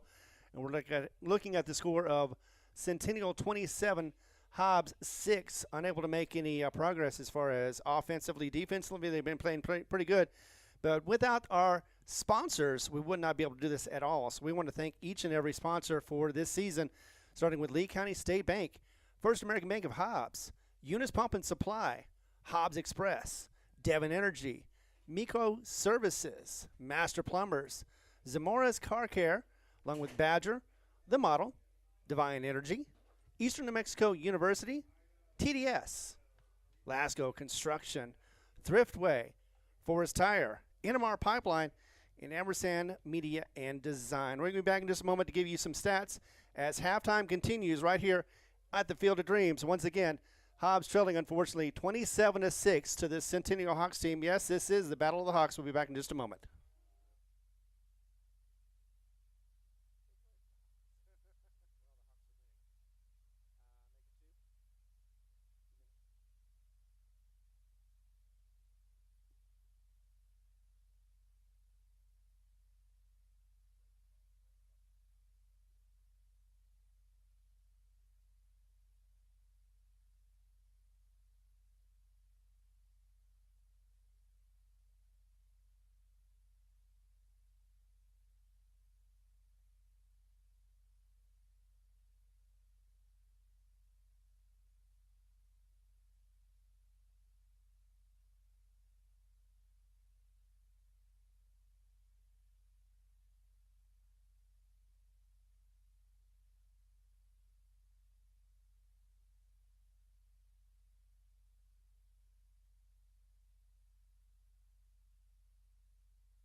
Back here at halftime at the Field of Dreams in Las Cruces. Ty friend Ron Gunner with you. Evie and Tiffany Stuber with us back at the station tonight. Your Hobbs Eagles trailing at the half 27-6.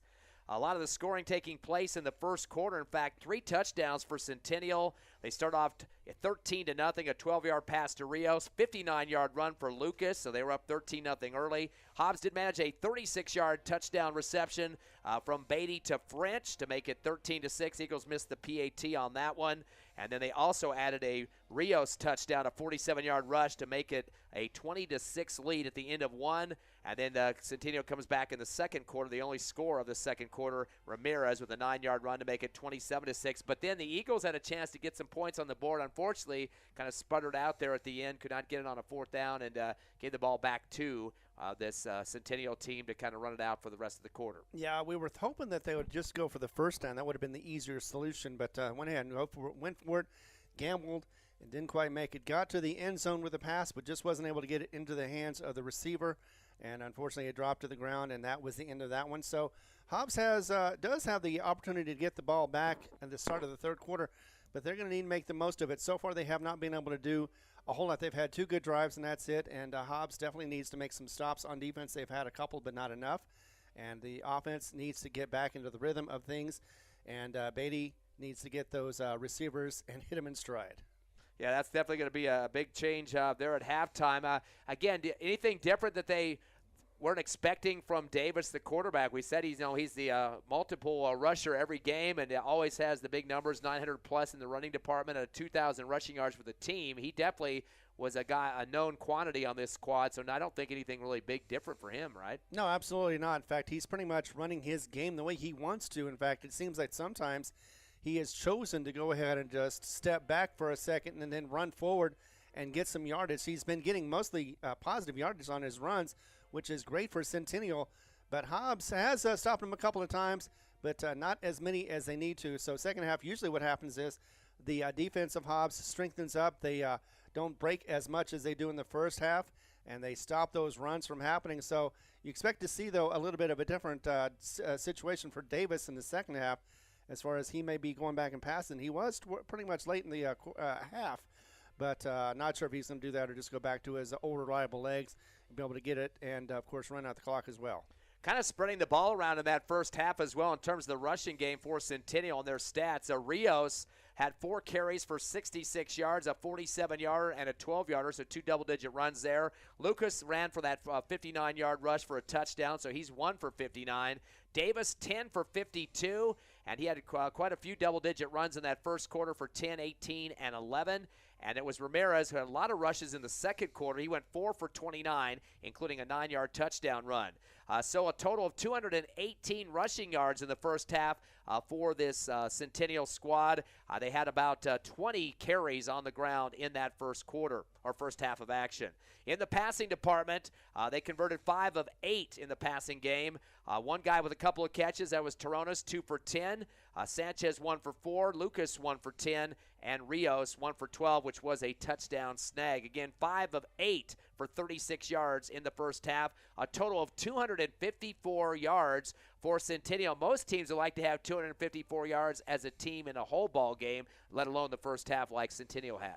Exactly, but for whatever reason, they're able to make it work for the best. Of course, they've had some good field position. They've only had a couple of times when they've been deep in their own end zone or near their end zone, and that has helped, of course, hugely for this Centennial Hawks team, as we do have the Battle of the Birds. Yeah, and of course, they have had no penalties in the first half as well. Hobbs with 4 for 30 in that first 2 quarters of action. Looking at the Hobbs Eagles stats, big numbers in the running game is Seamus Wright, the sophomore, 5 carries for 52 yards. He finished up in the second quarter with 2 20-yard carries for the first half of action, and another 16-yarder back in the first quarter. Was dropped in the backfield a couple of times, but once that kid gets out in the daylight, he's going to go off to the races, and he's a very speedy kid, hard to bring down, and really was starting to shred them up, the Centennial Hawks defense, late in that second quarter.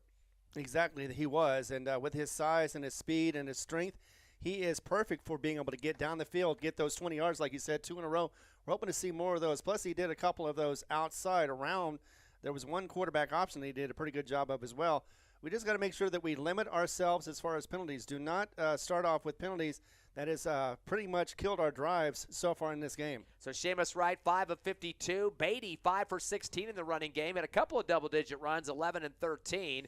And then it was Kennedy, who's had kind of a quiet first half, 2 carries for 3 yards. One of those were brought back, so he had a double-digit run, but a penalty brought that back on a hold. So those are your 3 ball carriers so far. 12 handoffs at this point, 71 yards on the ground for the Eagles. Hobbs passing game, 7 of 15 for 83 yards. Multiple catches for Kennedy. He has 3 for 10, including an 8-yarder. Braddock Beatty, 2 for 34, including a 29-yarder. French, of course, got the touchdown reception for 36 yards, and Wright 1 for 3. Again, 7 of 15 for 83 yards in the passing game. 154 total yards for Hobbs in the first half compared to 254 for Centennial. Eagles with the 4 penalties we mentioned for 30 yards. They punted twice and turnover on downs. Hobbs had 7 first downs in the first half, 10 for Centennial as well. Again, the score at the half, it is 27-6 in favor of Centennial. We'll take another 2-minute break, come back, and talk more about the second half of action live here at the Field of Dreams in Las Cruces on HobbsAmerica.com, on the internet, and on the radio at Cool 95.7.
Hobbs Eagles first team back on the field to get warmed up for the second half, trailing 27-6 to Centennial. Of course, we mentioned Centennial 6-0 on the season, and they are 2-0 in the district, currently second in the Max Preps poll. Your Hobbs Eagles at number 9 in that same poll, 3-3 overall, and 1-1 in district. So this is game number 3 for both teams in the district action. Next week, the Eagles on the home front as they will be at Watson Stadium against Clovis.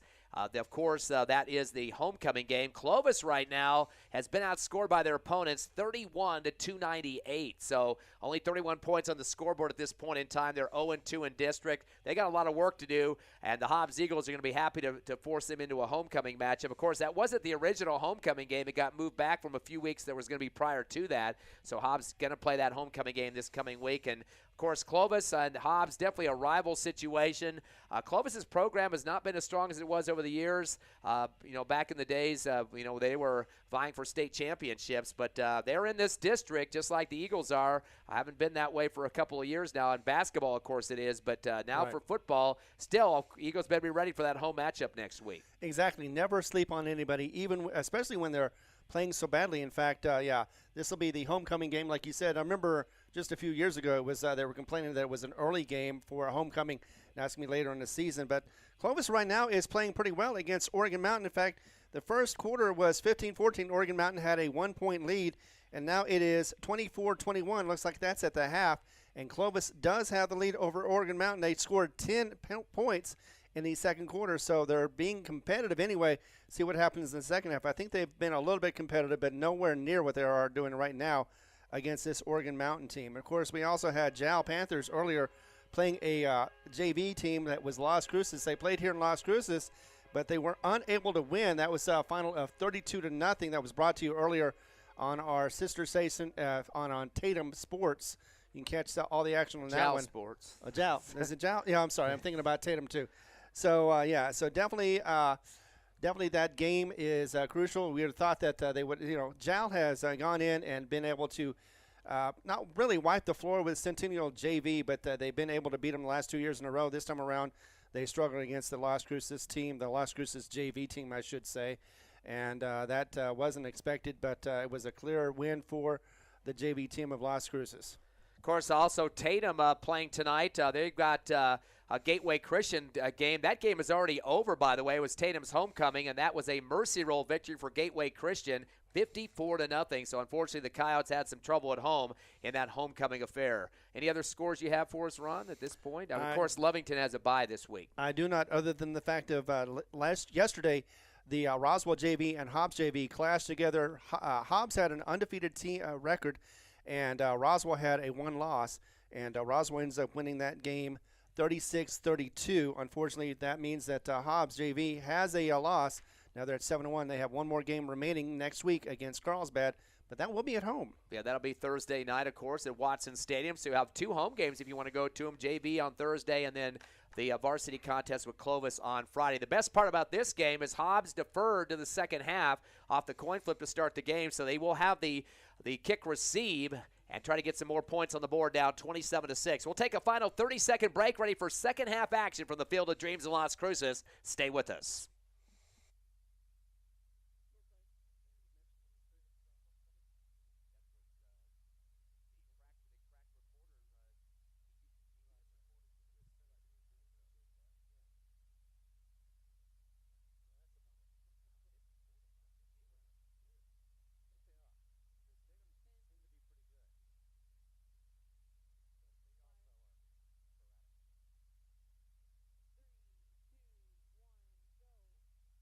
Ready for the kickoff here at the Field of Dreams in Las Cruces. Ty Friend, Ron Gunner with you, Evie Stuber and Tiffany back at the station. Hobbs will be the team to return the football on this kickoff. Back deep near the goal line is Austin Chavarria. A couple other guys back deep as well. Omarion Kennedy looks like, and also Seamus Wright about the 5-yard line.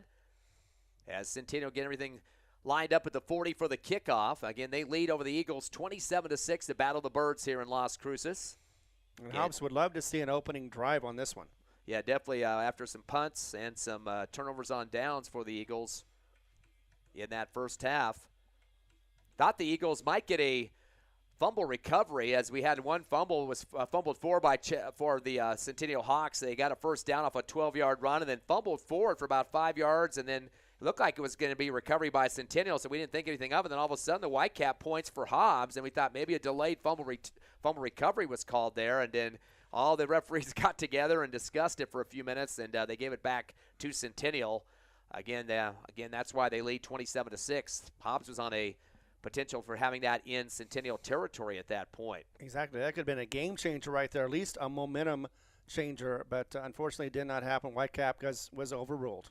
Omar Toronis will kick off for Centennial. It's going to sail back into the end zone about 2 yards deep, and that will be an automatic touchback. And I think Seamus Wright forgot about the rule there in high school, at least, that once you break the plane, it will be automatic touchback instead of run it back. So Hobbs will have it at their own 20-yard line. Again, 27-6 the score in favor of Centennial. Of course, Eagles play several Las Cruces teams. Of course, 2 weeks ago was Las Cruces High at Watson Stadium. They still have Oregon Mountain on the schedule for their final Las Cruces opponent. And that's in 2 weeks. So Hobbs looking at the sideline now to get the play call from Coach Stevens as they line up 2 receivers right, 1 left. A couple of stacked up running backs in the backfield. High snap on the shotgun. The handoff around the right end. Stutter step for Wright trying to head outside. He's met it by a wall by the Hawks on that right side of the line of scrimmage. I don't think he got past them for any forward progress that time. No, according to the ref, they did not. In fact, got back to the line of scrimmage and no more. I was kind of surprised, though. There was a couple of late hits. Was expecting maybe a possibility of a flag there. Looks like they gave no gain on the play for Seamus Wright. He had 5 carries for 52 in the first half. Stopped by Joseph Bittar first, and then had a whole host of Hawks in on that play. So 2nd down and 10 now from the 20. Same format here. We've got a couple of running backs staggered in the backfield. Shotgun coming to Beatty with the 2 receivers right, 1 to the left side. Eagles going to audible out of it now. Centennial has 4 on the front defensive line for the Hawks. Fake the handoff, back to pass. Down the middle of the field on the post route. It's intercepted at the 35, brought around the right side, near to the 30. Breaking a tackle to the 25, down to the 20, and stumbling ahead to the 17-yard line on the pickoff for the Hawks. Kind of a delayed throw that time for Beatty, and picked off for the Hawks. The man that had it on the snag that time, he was wide open to the defender, just waiting for the football. That was a pickoff by Omar Toronis, who also plays wide receiver for the offense, and that'll be the first turnover of the game for the Eagles. And unfortunately, it's deep in their own territory. In fact, they're in the red zone, and that is not going to help. Looked like French had a chance of getting that ball, but it just went through his hands. It'll be at the 16 is where they're going to mark it. Centennial football in Hobbs territory on that right hash. Davis will take the shotgun for the Hawks. They'll have a receiver right and left. 1 man back on the running back core. The handoff coming up the middle. Angling left now, 15. Poof, moving the crowd down to the 10-yard line and continue to move the pile. Rudy Rios. He kind of quieted it down in the second quarter. They started using Ramirez a little bit more, and he's going to get about 1.5 yards short of the first down. They're going to give him 8 on that one for Ramirez, or make that Rios. Yeah, definitely 8 that one up to the just inside the 10-yard line, up to the 8. So for Rios, that's his 5th carry for 74 yards. They had 218 rushing yards in the first half for the Hawks. 2nd down and about 1.5 yards now at the Eagle 8.5-yard line. Again, 27-6 to score with 10:15 remaining, 3rd quarter. Back to shotgun goes Davis. Gets a good snap, fakes the pitch left, comes around the right side of the end. 10, 5, moving it down to the 7, make it the 3-yard line. That will be a first down. And they'll mark it at the 3, it looks like, for about 6 on the carry that time for the quarterback. Yeah, we had several players for Hobbs, including Orizozo and Hernandez trying to get on the tackle to stop that the offense from scoring. 11 carries, 58 yards for Davis. Knocking at the door, trying to score again, the Hawks early in this 3rd quarter at the Eagle 3-yard line. Send receiver left and right, bring 1 receiver in motion right to left. Going to go with the delay handoff to the tailback, just batters his way up the middle and gets in for the score. A 3-yard rush for the touchdown for Rudy Rios. 2 carries for him in this 3rd quarter. That one for a TD, his 2nd rushing touchdown. He had 1 for 47 in the first half. And was only got contact in the end zone, so by that time it was too late anyway. But, yeah, Hobbs just not prepared for that one, was unable to stop the run, and stop the touchdown. So second rushing touchdown for Rios as they await the PAT, leading now 33-6, 27-point lead for the Hawks. Snap is good, kick is up, and it is through the upright and converted for the Centennial Hawks. That was off the foot of Rudy Rios as well. 9:29 left, third quarter, as Centennial starting to pull away in this one, 34-6 over the Hobbs Eagles, up by 28. Come back with us in 30 seconds on the Hobbs Eagle Network.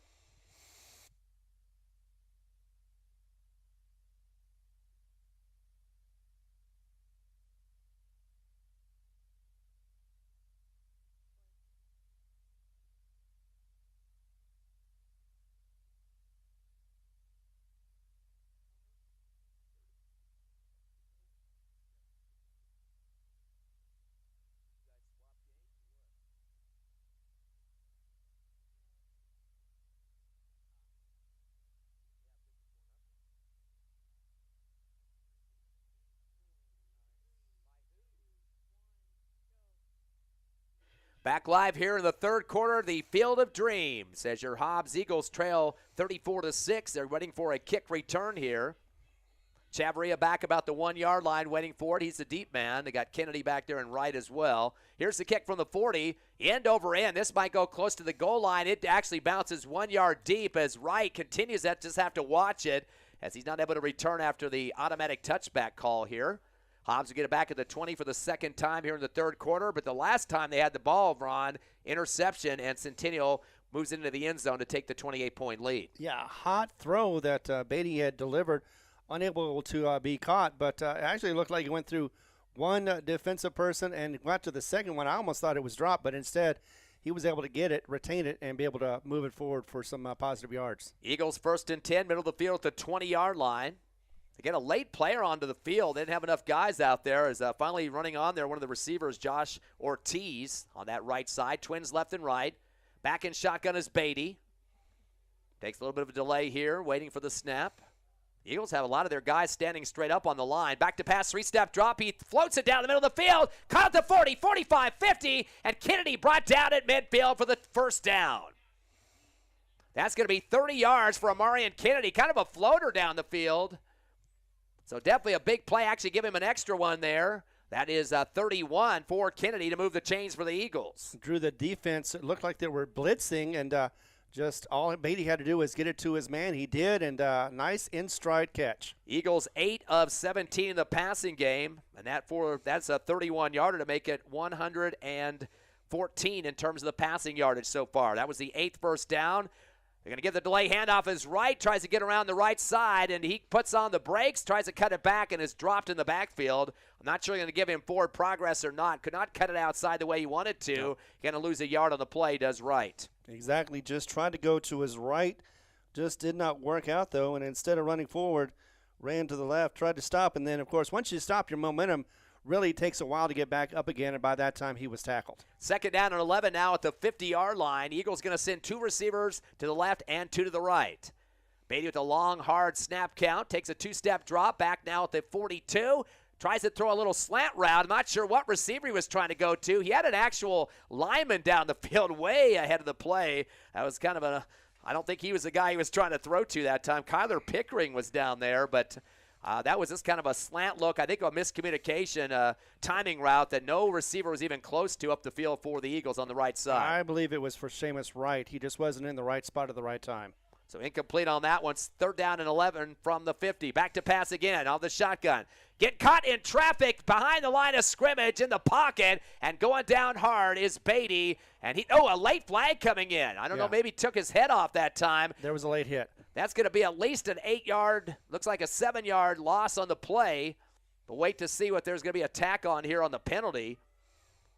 Yeah, there was a guy that came in after the play was probably called dead, hit the pile, and that caused the flag to be flown. Yeah, either that or maybe a targeting high on that one as he took a major wallop. It looked like somebody might have come up high on the helmet or the chin that time. It's going to be a 15-yarder regardless.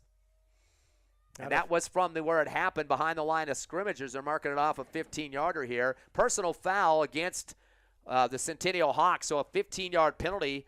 But that's still going to make it short of the first down, it looks like. by 2. That is doable because before they had about 15 yards at least to go. Now they just have a manageable 2. Yeah, 4th and 2 now from the Centennial 41-yard line. Shotgun, back to pass. Beatty going to throw the out route to the near sideline, but overthrows his receiver in front of the Centennial bench left side. That was intended for Isaiah Rodriguez. So quick play call there. Not going to come up with the riches they wanted. That'll be a turnover on downs for the second time in this ball game. Exactly, trying to catch the defense off balance on their heels, but did not happen.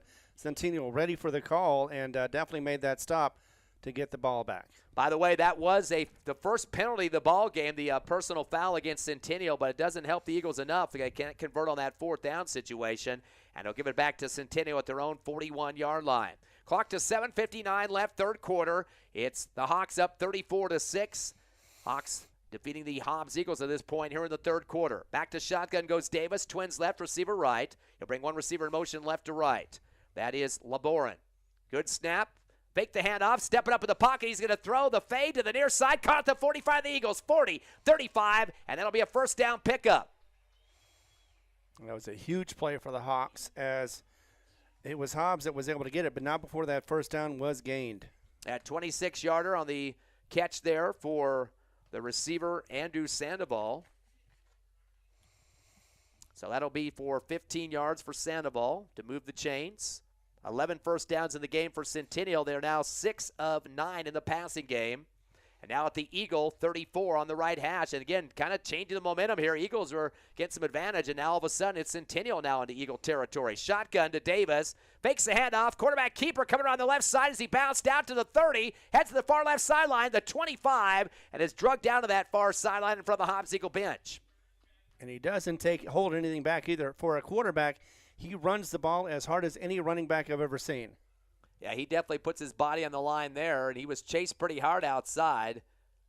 But he does get, looks like enough for the first down, so they give the quarterback 10 yards on the carry. So, yeah, definitely was a first down call. Davis now with 12 carries for 68 yards, and the 12th first down for the Hawks. They do want to run some clock here. We're down to 7:05 remaining. He stayed in bounds. They lead the Eagles by 28 on the left hash. The ball marked at the 22-yard line. Again, they're working on a 6-0 record of the Hawks. Eagles sitting at 3-3 overall. Back in shotgun. Once again is Davis. They're going to go with the reverse. The receiver from left to right around the right side in to the 25. Tries to cut it back and has dropped at the 21. Looks like he gets about 3. Read quickly for the Eagles on that one by Javen Hernandez. And the man that come around from left to right was Dalen Ramirez. Let's see how many yards they're going to give him. Just 2 on that one. So he's got 5 carries for 31 yards. Going to bring up a 2nd down and 8 now from the Eagles' 21 on the right hash. Clock to 6:20 left, third quarter. Still 34-6 in favor of the Hawks. Hawks able to move forward each little bit. And again, letting the clock run as much as possible here with the big lead. Twins left and right, bring a man in motion from right to left, leading into the slot position. Laborin back to pass Davis, 2-step drop, fades left, getting some pressure at the back of the 30. Stiff arms to the 25 and gets across the line of scrimmage. Looks like he might have got a couple before he stepped out of bounds. Looks like a 3-yard pickup for the QB once again, Davis. Yeah, he went to out on the 21-yard line. So, yeah, he did get a couple, made something out of nothing out of that one, just barely, though, maybe a yard gained forward. 13 carries, 71 yards for the quarterback. They're going to give him about close to 3 on that one. 3rd down and 7 now from the 21. Eagles going to put 4 in the front defensive box there. Again, just taking as much time as possible, the Hawks here to run that clock. Twins left and right. Davis in shotgun with his running back. 2-step drop, stays pocket. He wants to float it down the middle, but it was deflected. The Eagles intercepted at the 11-yard line off the deflection. Good pickoff for Hobbs to keep the ball back for the Eagles, and that the INT pickoff by Gustavo Diaz-Castro. So the first turnover of the game for Centennial. But the bad news is Hobbs can be deep in their own territory. It looks like about the 12-yard line of their own, so they're going to have 88 yards to go for a touchdown. Hobbs needing to get their offense going and starting now. Make it 5:50 left, third quarter after the pickoff from Gustavo Diaz Castro. I didn't see who got the tip in the backfield that time, but it got it popped up in the air for the INT. Shotgun back to pass, Beatty at the 5. He'll fire the little screen route at the 25. It looked like the receiver got bumped and got out of his pattern a little bit as that pass was intended for Justice French. Got knocked around. The ball sailed ahead of him by about 4 yards at the 25, but no call there for the incomplete. But I love the fact they're getting back on the horse, trying to get back into this game, using their arm and trying to use the pass as best as they can. Eagles are 8 of 20 in the passing department so far. They have converted one pass play to Kennedy for 31 here in the third quarter. Clock stop at 5:45 left third. Twins left, receivers to the right as well. Okay, do with the fake reverse, handoff instead, around the right end to right, 15, 20, breaks a tackle, 25, another tackle break to the 30, and Wright will get the big first down pickup there for 17. And it could have been more, but he was slowed down and near the front of the that line for the defense. Could have been all the way possible if he would have broke that tackle. Instead, though, he did get the first down. 17-yard pickup, 7 carries for 68 yards for Wright. That'll be the 9th first down for the Eagles at their own 34-yard line. Still trailing by 28, clock down to 5:25 left third quarter. Pair of receivers left and right as the shotgun comes to Beatty. 3-step drop back to the 21, steps up in the pocket, fires the out route to the far right sideline. Omarion Kennedy has it punched out of his hands as it came to the fingertips that time. Good defense there by the cornerback on that far left sideline in front of the Hobbs Eagle bench, or make it the right sideline. Yeah, played it just right. Was able to do just to break it up just enough. Plus, the out of bounds probably didn't help either. Trying to spot who that cornerback was on that far side. He had to turn around on me there, and I can't see the number, but good D on that one to punch it away from Kennedy. Second down and 10 for the Eagles at their own 29-yard line. Eagles will send the pair of receivers both sides, left and right here. Waiting for the shotgun is Beatty, brings a man in motion right to left. That's Kennedy, fakes the handoff, back to pass. The slant route caught the 40, 50 into Hawks territory, 30, 25, 20, 15, 10, 5, and the touchdown for the Eagles. That'll be a 70-yard play, and with the TD, the catch and run for the Eagles, the score by Justice French, a 70-yarder. And they finally were able to make the French connection and get that pass play. He hit him in stride, was beautiful. Just had one man to beat. Once he did that, he was off to the races and had about 30 yards of free and clear yards to go. Yeah, that's his second touchdown reception of the ball game. Now at 106 in yardage off his second catch. Both of them TDs. Big time scoring for the Eagles on that one as we await the PAT. Good snap. The kick is up. It gets deflected, and a go right of the upright. No good. Unfortunately, unable to convert. Jaden Taylor, who stepped in on that one, and a piece of it by the Hawks to knock it away. So no good on the PAT, but the Eagles on the scoreboard once again. 5:08 left, third quarter. It's Centennial 34, your Eagles 12. We're back in 30 seconds on the Hobbs Eagle Network.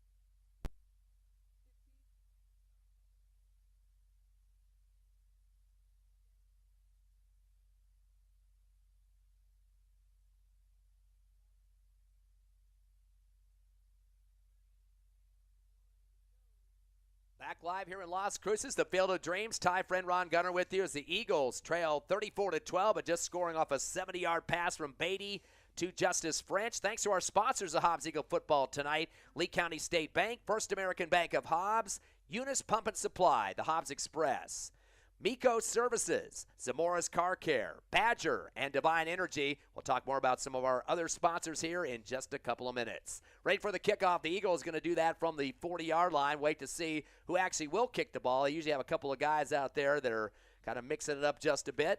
And the kick will be taken on the onside kick by Jaden Taylor to the far right side across the 50. A big pile up. And it looks like the Hawks might have recovered at about the 49 of the Hawks. So in front of the Hobbs Eagle bench, Eagles take a little blooper over there as Taylor was the one to kick it for the Eagles. But near midfield, so now Centennial with a good field position, Ron.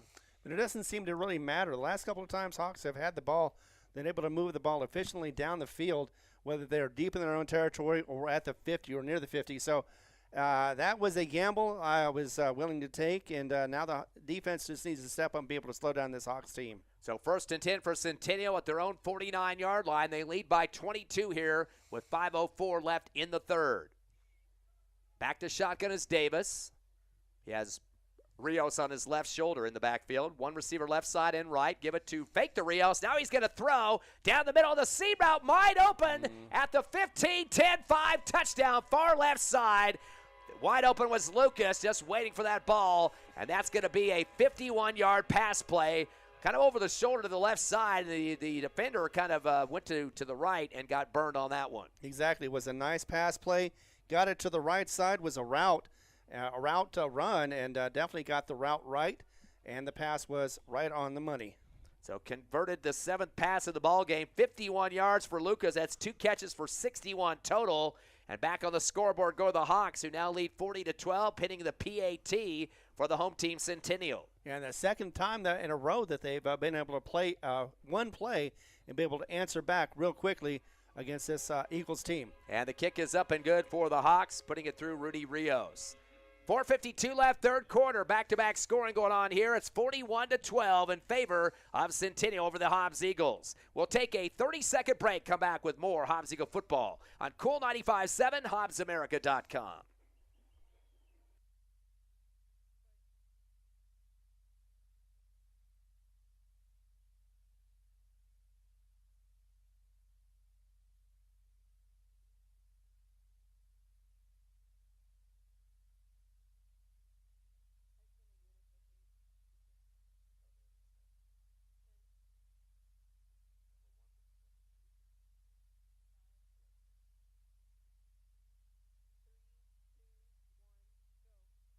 (41-12) your score. Centennial leading your Hobbs Eagles after a big play, 51-yard pass from Davis to Lucas to give that 29-point lead once again for the Hawks. Ready for another kickoff return for the Eagles. You're listening live to Hobbs Eagle football thanks to TDS, Lasco Construction, Forest Tire, NMR Pipeline, Ampersand Media, Thriftway Grocery, The Model, and Eastern New Mexico University. The kick goes down to the left sideline, scooped up at the 10 by Seamus Wright. Fakes the starburst, heads to the middle to the 15, puts his head down and gets to the 17, and that's where the Eagles have it middle of the field for their next series here in this third quarter.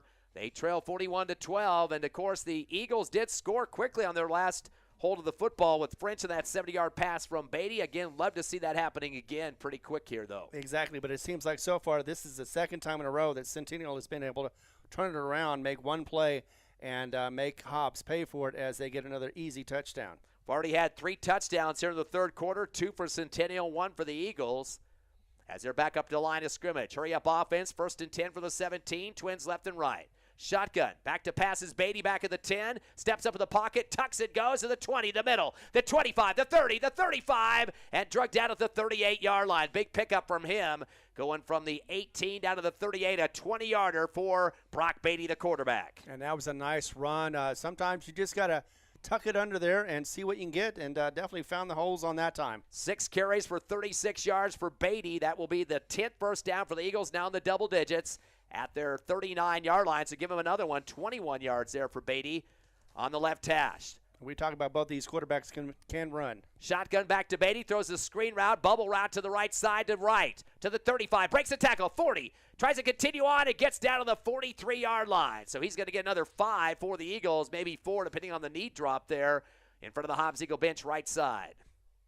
See where they're going to mark this one, looks like at the 44-yard line, so that will be 5 yards for Seamus Wright off the screen. So nice little run there, gets it half the distance. So he's got 2 catches for 8 yards. Eagles right back up to the line of scrimmage.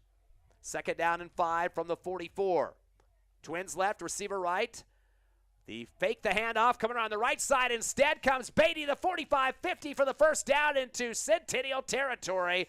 And he'll pick up that chain marker movement there. Might be a late hit out of bounds as well. That's going to be a 7-yard pickup for Beatty for the first down. They might be tacking some yards on here. It looked to me like he was hit out of bounds, and definitely was a late hit on that one. So that'll be another 15 possibly. Of course, it's already a first down. And if that is the second penalty for Centennial, that's their second 15-yarder. They had a personal foul earlier, looked like was a late hit as well. But wait to see what they're going to add on here. That was a first down regardless, just on the run alone. That's 11 first downs for the Eagles, 2 in this series. Exactly, but that will move the ball further or closer to the end zone. And Hobbs needs a little bit of help trying to get back into this game. Wonder what the delay is here. We got a bunch of referees kind of standing around here. I'm not sure. There's the. Oh, wait a second. They're calling either a hold or was that a block in the back? It looked like a block in the back, and then offsetting penalties looks like. Oh, personal fouls going both ways. So they're going to cancel everything out there. It looked like there was an extra foul against the Eagles, though. They had 2 personal fouls canceling out, and then the block in the back against the Eagles. Right. So instead of a positive gain for Hobbs, they're going to get nothing and do the play over again. I guess that, the 2 personal fouls definitely cancel out, but they had the block in the back, which is going to make it go back to the original line of scrimmage here, or actually a yard behind, actually. So, second down and 11, it looks like. Right. And they're going to mark it at the Eagle 37-yard line. Clock is at 3:33, kind of a long-running third quarter here. Hobbs trailing 41-12 to Centennial, ranked second in the state. Eagles at number 9 in the Max Preps poll this week.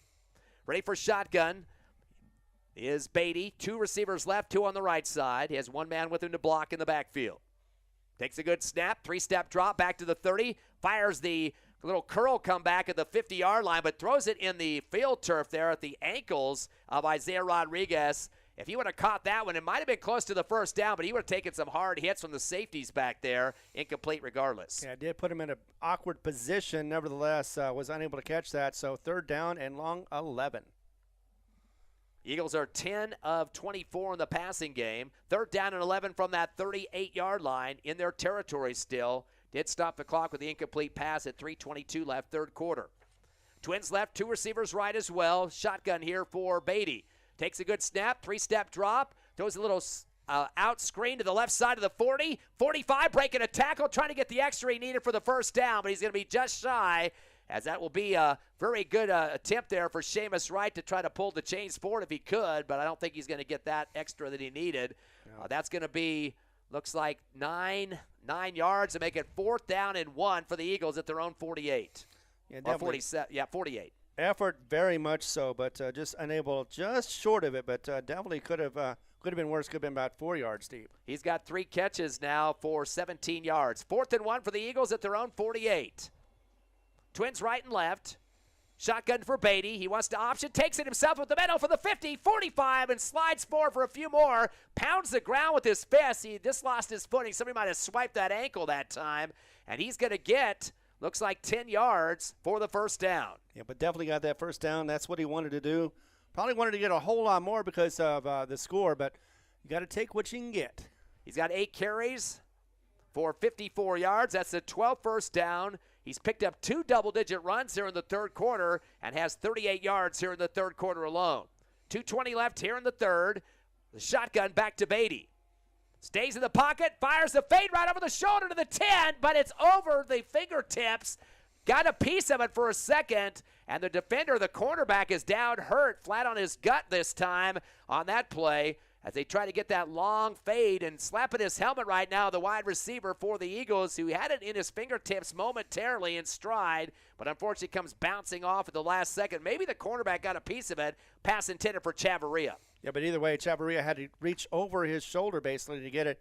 Went through his arms, and unfortunately it hit the ground. It's one of those difficult ones you have to do it without even seeing it barely, and running as well. So hard throw, a hard catch to pass to catch, and just could not come up with it. Eagles 11 of 26 in the passing game. That cornerback is still down for the Hawks around the 3-yard line, and they're tending to him right now. We'll take a quick break. 2:12 left, third quarter. Still Centennial 41, the Eagles 12, but they're threatening. We'll be back in 1 minute live on Cool 95.7, HobbsAmerica.com.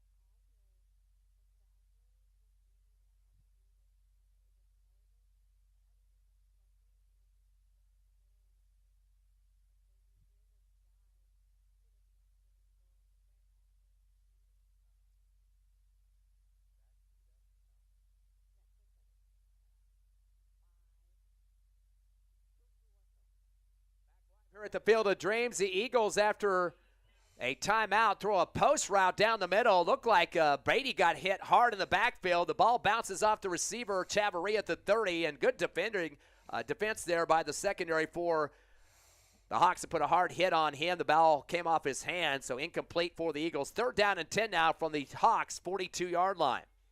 Back to shotgun goes Beatty. Twins right and left in the receiving core.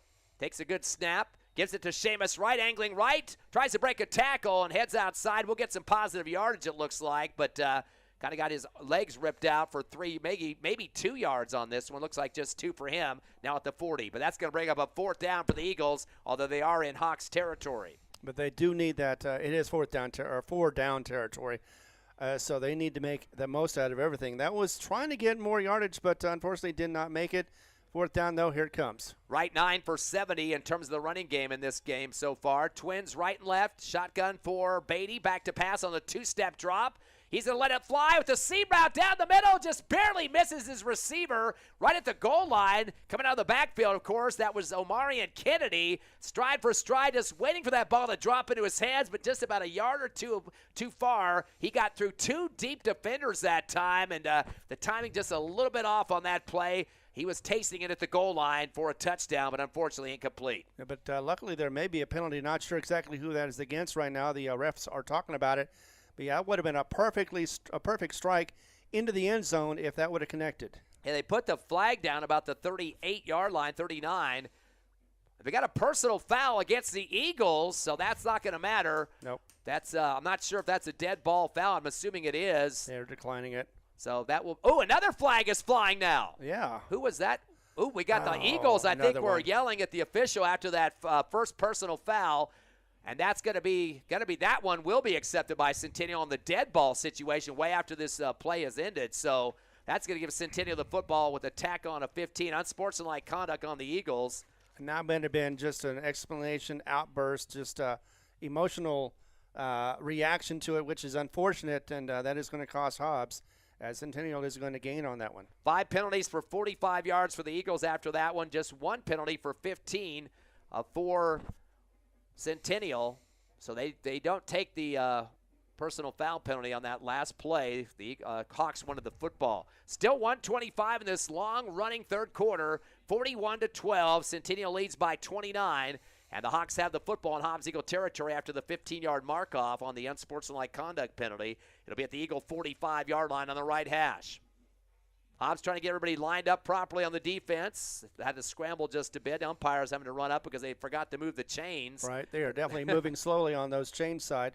While we're doing that, number 1 Texaco is still behind Eunice in the third quarter, 21-14. Eunice in the lead, but Texaco has come back, and it is being played in Texaco. Of course, Eunice, the number 2 ranked team in the polls this week. Texaco number 1, so very close and exciting game up there near Clovis in Texaco. 1st and 10 for the Hawks, again at the 45. Long delay here for the officials as they're talking about something there at the football right now on that right hash 45-yard line. Not sure what they're discussing. Two of the umpire and the back judge are having a long talk here as the Whitecap in the backfield is kind of watching for about 15 yards behind the line of scrimmage. I'm not sure what the problem is right now. Usually this is the spot, but looks like that is okay.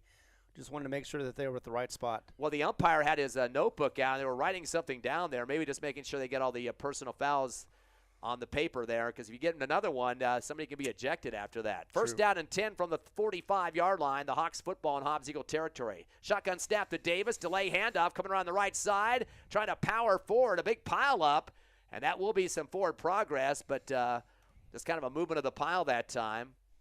Tristan Davis got in there to make the stop as the ball was handed off to Rudy Rios on the delay. He's going to get the pile to move for, looks like, 3 yards. So Rios, that's his 3rd carry of the second half for 14. He has a total of 80 overall on 7 carries in this ball game. 2nd down and 7 now from the 43 of the Eagles. Clock down to 50 seconds left here in the third quarter. 41-12 in favor of the Hawks. Shotgun back to Davis, brings a man in motion right to left. One of his wide receivers gives it the tailback up the middle, 40, 35, 30, and is tumbled forward to the 28-yard line. That's going to be about a 15-yard pickup, and there again is Rios. So back-to-back for Rios. his first double-digit carry here in the second half as he gets up to 85 in rushing this game on 8 carries. Yeah, got a big head of steam on that one as he was able to get that first down, and it looks like that's going to be the end of the third quarter finally. That's 95 actually in the yardage for Rios. As you mentioned, down to 20. I think they could get another play in here, but it looks like they don't care. They're on the near sideline of the Hawks talking to their head coach Ocampo, and they will let the clock run. So both teams going to jog off to the sideline as they prepare for the fourth quarter here. Score 41-12, 29-point lead for the Hawks. Number 2 ranked in the state. Your Hobbs Eagles at number 9. We're coming back in 60 seconds of the Hobbs Eagle Network.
We start the fourth quarter here in Las Cruces as Centennial leading the home team, 41-12 the score. They had everybody lined up, and then they're moving the chains once again. Took them a few seconds to get it reset.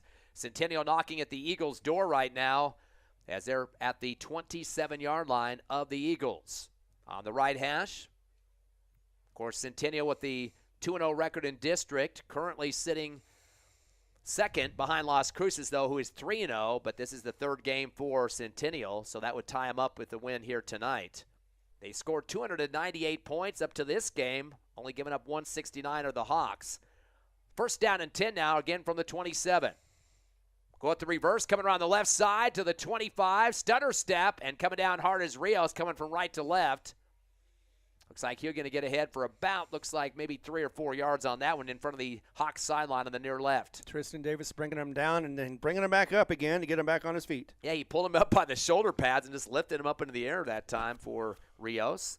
Rios has had 5 carries here in the second half for 33 yards, has 99 overall.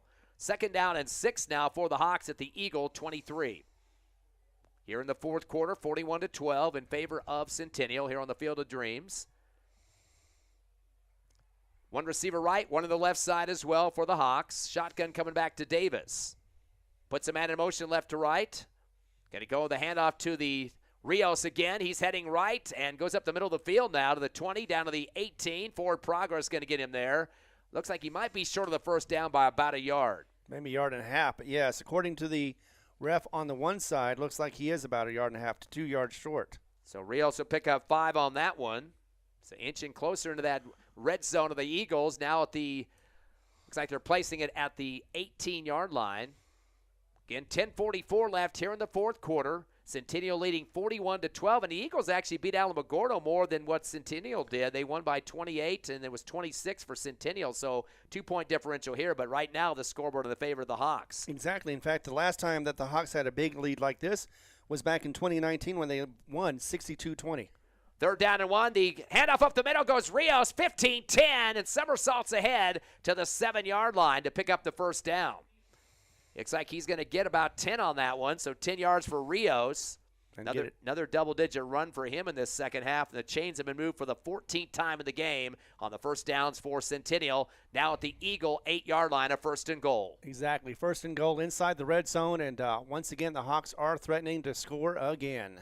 Of course, Rios has had 2 rushing touchdowns for Centennial in this ball game. Another one coming from Ramirez. Taking some time on the line now. They know the clock's in their favor here in the fourth quarter, leading by 29. Davis will be in the backfield with Rios. No receivers are lining up the line with one slot to the right. High shotgun snap, fake the pitch. Right up the middle goes the quarterback. Davis ducks his head down and gets across the goal line. Might have got bumped a little bit, but not much more than that for the touchdown. 7-yarder on that one for Davis. That's his first rushing touchdown of the game. That'll be his 4th rush here in the second half. Has a total of 78 yards on 14 carries and now a touchdown in the ball game. Yeah, so faked the pitch to the right and instead took it himself and was virtually untouched going in, stood up, straight up to go into the end zone for that score. And Rios, the running back, also going to be doing the kicking on the PAT as much of the night he's been doing the same. Good snap, kick is up, and it is good. 9:41 left here in the 4th. Now to a 36-point lead. Boy, I can't even believe that's got to mercy roll. It seemed like the Eagles were back in it at one point to keep it away from that. But a 36-point lead, one more than the mercy roll. That means the clock will run on incomplete passes, penalties, etc. But we'll be back in 30 seconds live on HobbsAmerica.com and YouTube, plus Cool 95.7 on the radio.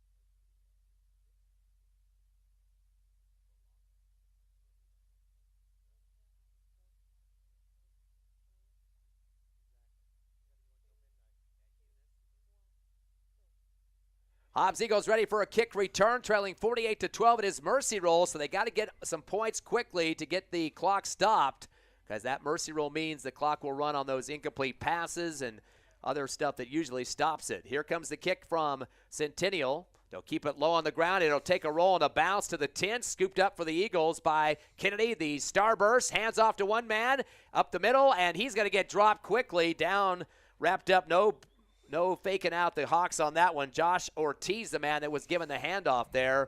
Didn't hand off to anybody else, but Centennial reads that quickly and takes him down to the turf. That good read there by Cesario Pena, one of their top tacklers for the defense for Centennial on the season. It'll be a 14-yard start for the Eagles. That's where they'll be placing the football. Hobbs to their next possession. They got to, like I said, score quickly to get that under 35 to keep the mercy roll from hurting them on the time clock there.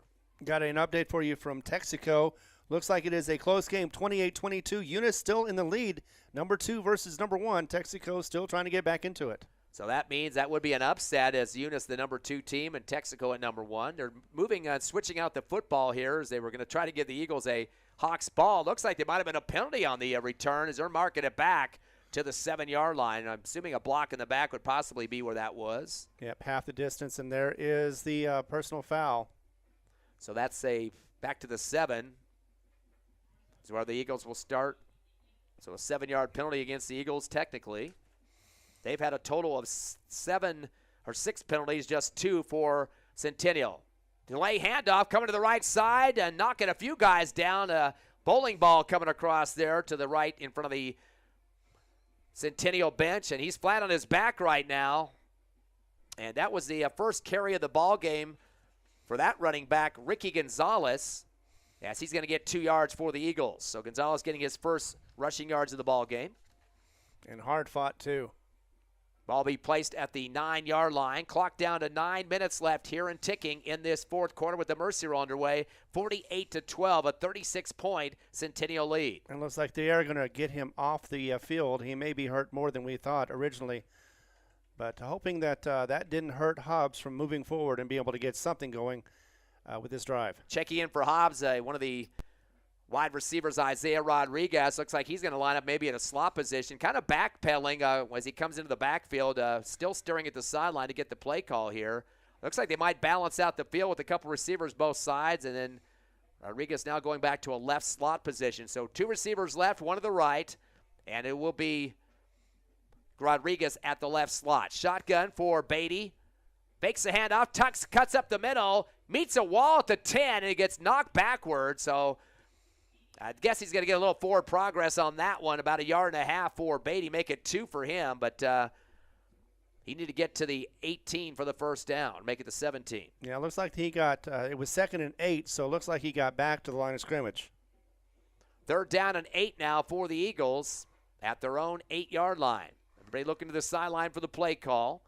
Clock is not to their advantage at this point, so they might want to hurry up the offense just a bit as they trail by 36. Exactly, but get the right play in there. Hopefully this time it'll be a pass And a nice yard gain, a long gain. Twins left, receiver right for the Eagles. Beatty gets that shotgun, fakes the handoff, steps up pocket, and rolls left. He's going to be met in the backfield and drop behind the 5 down to the 4-yard line. They're going to say he got down to the 5, though, with the knee. So he will lose some yards, but 4- on that one for Beatty on the sack. And you do not want to be pushed any further back towards the end zone than you have to be.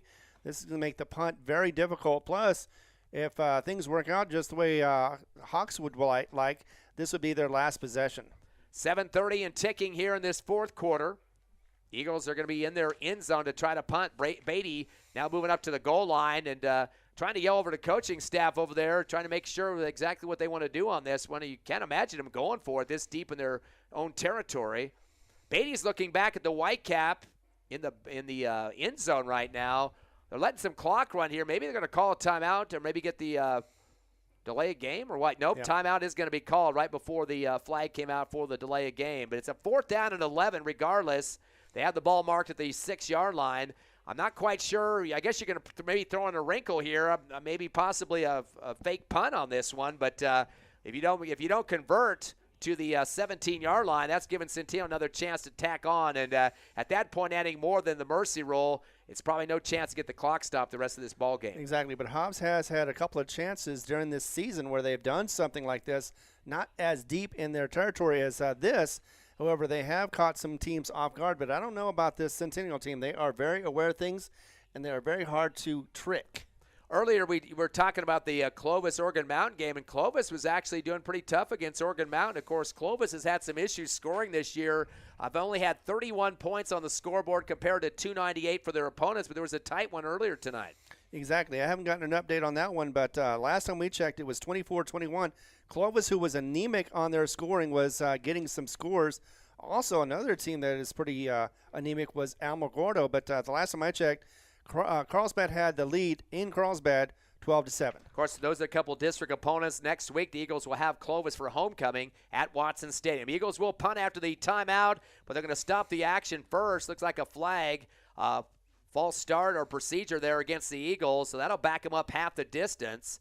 And that continues to push back Beatty. He's about the middle of the end zone right now. He's going to probably be by the back line by the time it's all said and done. Yep. So that's going to be half the distance. So from the 6 down to the 3, so a 3-yard penalty tacked on there. Hobbs continues to have much more penalties than Centennial. They've got 7 compared to 2, or make it 1 for the Hawks. So 1 yard in front of the back line in the end zone. Good snap there to Beatty. He's going to punt it about halfway into the end zone. Kind of a sailor for just a second, a spiral, and it goes out at the 31. So some real good field position coming for Centennial deep in Hobbs territory. With about 6:50 remaining with the Mercy Roll clock underway, Hobbs down 48-12, down by 36 here, deep in the 4th. We got an exciting one over in Texaco. It is tied up at 28 with 11:24 to go in the game. Texaco number 1, Eunice number 2, tied at 28. Who knows what's going to happen on that one? That's the 3rd punt of the game for the Eagles. Have also turned it over on downs twice and had 1 interception on a turnover. You can expect the Hawks to let this clock run and taking a lot of time on the line of scrimmage. No urgency with a 36-point lead at this point for the Hawks. Working on their 7th win of the season. They're 6-0 right now, 2-0 in district. Hobbs would drop to under 500, both their overall record at 3-3 and 1-1 in the district. Twins left, no receivers right. Davis back with 1 running back to block for him in the backfield. And gives a little draw play. Stunner step heading to the right side of the line and across the 25. That will be about a 6-yard pickup. See, I think that was Rios on that one again. So Rios will get the 6 on that rush. And you speak of the devil enough, and you get your answer. The end of the 3rd quarter, Oregon Mountain leading Clovis 28-24. And that one game is in Clovis, so you would expect to get a little bit more, Clovis a little more preparation for that, but apparently not. New quarterback in the game, Ruiz Laboran out there, a sophomore, 6'3", 205, a little bit of size for the Hawks. He sends 2 receivers left, nobody on the right side. Taking a lot of time to get this snap as well to run some clock for the Hawks. Little delay handoff up the middle and scampering through the gap down to the 21-yard line. I'm sure we're going to start to see a lot more running backs coming in this game here in the back. Actually, that was Rios, I believe, though. You got just close, short by about half a yard. So picks up 3 on that one. Third down and less than a yard to go. Ball's placed at the 21-yard line of the Eagles. Hawks football with 5 minutes remaining. The Mercy Rule clock underway here. 36-point lead for the home team here at the Field of Dreams in Las Cruces. Twins left. Nobody on the right side receiving core. High snap. LeBourne's going to hand it off up the middle. There goes Rios again. Bouncing around some defenders. Pinballs his way to the 14-yard line. And now definitely will be a first down. Definitely. He'll get 9 on the carry there, does Rios, to move the chains once again for Centennial, who now has 15 first downs in the contest at the 15 of the Eagles. Yeah, 4.5 and counting going down, and this time is just running out for the Eagles on this one. Mentioned that Centennial had 218 yards of rushing just in the first half alone. And, of course, most at the hands of Davis. And now, of course, Rios starting to rack up his numbers in this contest. He had 66 at the half and is looks like close to being over 100 at this point. One receiver left and right. LeBourne holds the ball for a minute, gives the ball to Rios at the last second, and he's met Hobbs a bunch of bear hugs there. If he got lucky to get back to the line of scrimmage, a couple of guys in quickly for the Eagles to put a stop to him. Looks like a yard loss on that play. And coming up first for the Eagles that time, Jacob Diaz, defensive back, his third tackle of the ball game. Looks like no gain on the play there for Rios.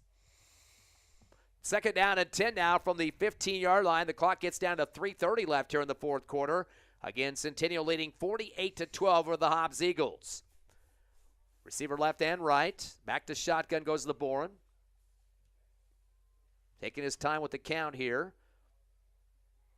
Handoff around the left end to the 20, 15. No, does he make it to the 15? Drops short of that. Davis. Yeah, Davis coming in strong against Jonathan Valenzuela. Let's see what they're going to give any forward progress on that one. Might have lost a yard on the play. This time he did lose a yard. That was the first carry for him. Loses 1, as you mentioned, for Valenzuela. And brings up a third down and 11 now for Centennial at the Eagles' 16-yard line. 2:40 left in the ball game. Has a long delay in the huddle this time. They've been lining up with the line of scrimmage. The receiving core has about 4 guys on the field, all bunched in their own huddle on the left side in front of the Centennial bench. No urgency whatsoever here, as the clock is definitely not at the advantage of the Eagles at this point. I think they're going to take the timeout. Looks like they did. So I'm sure they're going to probably try to get some subs in here. 2:21 left here in the fourth. It's Centennial 48, your Eagles 12. We'll come back in 60 seconds on the Hobbs Eagle Network.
Back live at the Field of Dreams after a Centennial timeout. They lead the Eagles 48-12 with 2:21 remaining in the fourth. Third down and 11 from the 17. Back to pass. LeBourne steps up in the pocket, rolls left, tucks and goes to the 15 near left sideline and brought down at the 14-yard line. So gets about 1 or 2 yards on that one as he was stretched out for a lot of lateral running that time and brought down hard for the Hobbs Eagles, who gave him a big slam down. That was Dylan Sanchez, a defensive lineman. Well, they gave him about a yard, maybe about a yard on that play for the backup quarterback, Saborin. Yeah, but definitely Tristan Davis was part of that. He was very excited to see that happen. Got to get little victories, any victories you can. Whoa, we're seeing a field goal attempt here. I don't see many of those in 6A football recently. Going to be marking about the 21-yard line, a 31-yard attempt for Rios from the left hash. Good snap. The kick is up, end over end, and it is good. So about 31 yards on that one for Rios. Been a while since we had any scoring in this game, but Centennial just tacks onto their lead now, 51-12. That's a 39-point lead off the 31-yard field goal by Rios. So we'll keep it here. Don't forget, next week we do have the homecoming affair at Watson Stadium. Eagles will be hosting Clovis. Of course, that will be a 6:40 pregame show. Kickoff at 7. Big halftime show as well. Homecoming court and the band. And Clovis and Oregon Mountain going at it right now, Ron. Yeah, in fact, we got the update just a moment ago. It was a close game, but Clovis has been shut out the second half. And so far the score is 35-24. Oregon Mountain taking a huge lead with 11 points as the game goes into the fourth quarter. Yeah, look at the standings right now. Las Cruces leading the district 3-0. Centennial will go to 3-0 with the win tonight. Oregon Mountain 2-1 with the win there. That'll go to 3-1 on the season. The district. Hobbs will drop to 1-2. Carlsbad, they have a game tonight at 1-2 record. Clovis at 0-2, so they're looking for their first win of the season in district. So kind of a little bit of a logjam going to be there near the middle of the pack. But two teams will be undefeated tonight, Las Cruces and Centennial at 3-0. And the last time I checked, third quarter, it was Carlsbad up by 5, 19-14 over Alamogordo. So get ready for the kickoff here for Centennial. And the man to do that for the Hawks will be number 21, Omar Taronis. Also plays wide receiver for the squad. Clock down to 1:30 remaining in the game here in the Mercy Rule. Yeah. He takes a banging kick, end over end. It's going to hit about 2 yards into the end zone. No chance for return as Chavarria is going to have to chase it out of the end zone just to get the ball back for the official. So Hobbs will have it on the automatic touchback with 20-yard line start here. 1:30 remaining. Again, we're in the Mercy Rule, so the clock will continue to run as soon as they get the ball placed and ready to go here for the end of the ball game. They get the ball marked, and we should be ready for some more action. Eagles quickly getting receivers out, 2 to the left and to the right side. Beatty back in shotgun. Has a man back with him for block. And 4 on the front line for Centennial. Taking the shotgun snap, faking the handoff, rolling left with a new quarterback in the game, 25, 30, 35, and brought down at the 35. That will be a first down, 15-yard pickup for the Eagles in Junior Medrano. Exactly, and the JV quarterback is going to see some action, not very much though. Yeah, 13 first downs for the Eagles on the hurry-up offense now from the 35-yard line. Of course, we've seen Medrano earlier this season with the injury for Beatty, who had his wrist slammed a couple of weeks ago. He stayed in the game in the when he did exit, but exited for a few minutes and came back and did punt the football a little bit, but could not throw as well as he wanted, so Medrano did come in. First down and 10 now from the 35 of the Eagles. A lot of time going off the clock. Twins left and right, shotgun coming from Medrano, 2-step drop. Stays pocket, throws a high out route, but almost gets it intercepted at the 41-yard line. A couple of defenders getting up high in the air in front of the Centennial bench of Omar Sanchez and Joseph Batar. And it looked like it was going to be Sanchez with a pick six almost. The ball kind of ricocheted around just a bit. Incomplete for the Eagles. And a lot of confusion as time continues to tick off. Now we're at 20 seconds. And kind of looks like it's going to be one more play. Eagles have converted on 4 passes here in the second half for 11 overall in this ball game. They've had, looks like 29 incomplete passes, though, in the contest. Twins left and right, second down and 10 from the 35. The handoff, stunner step, almost falling down, but heading to the near side, 40, 45, 50, and runs out of bounds is, once again, the backup quarterback for the Eagles, Medrano. And he should have a first down here. But it doesn't matter. Oh, that's going to run out the clock. So he does get 12 to finish up the game, but the clock runs out here at the Field of Dreams. So 2 carries for 27 for Medrano in a backup role.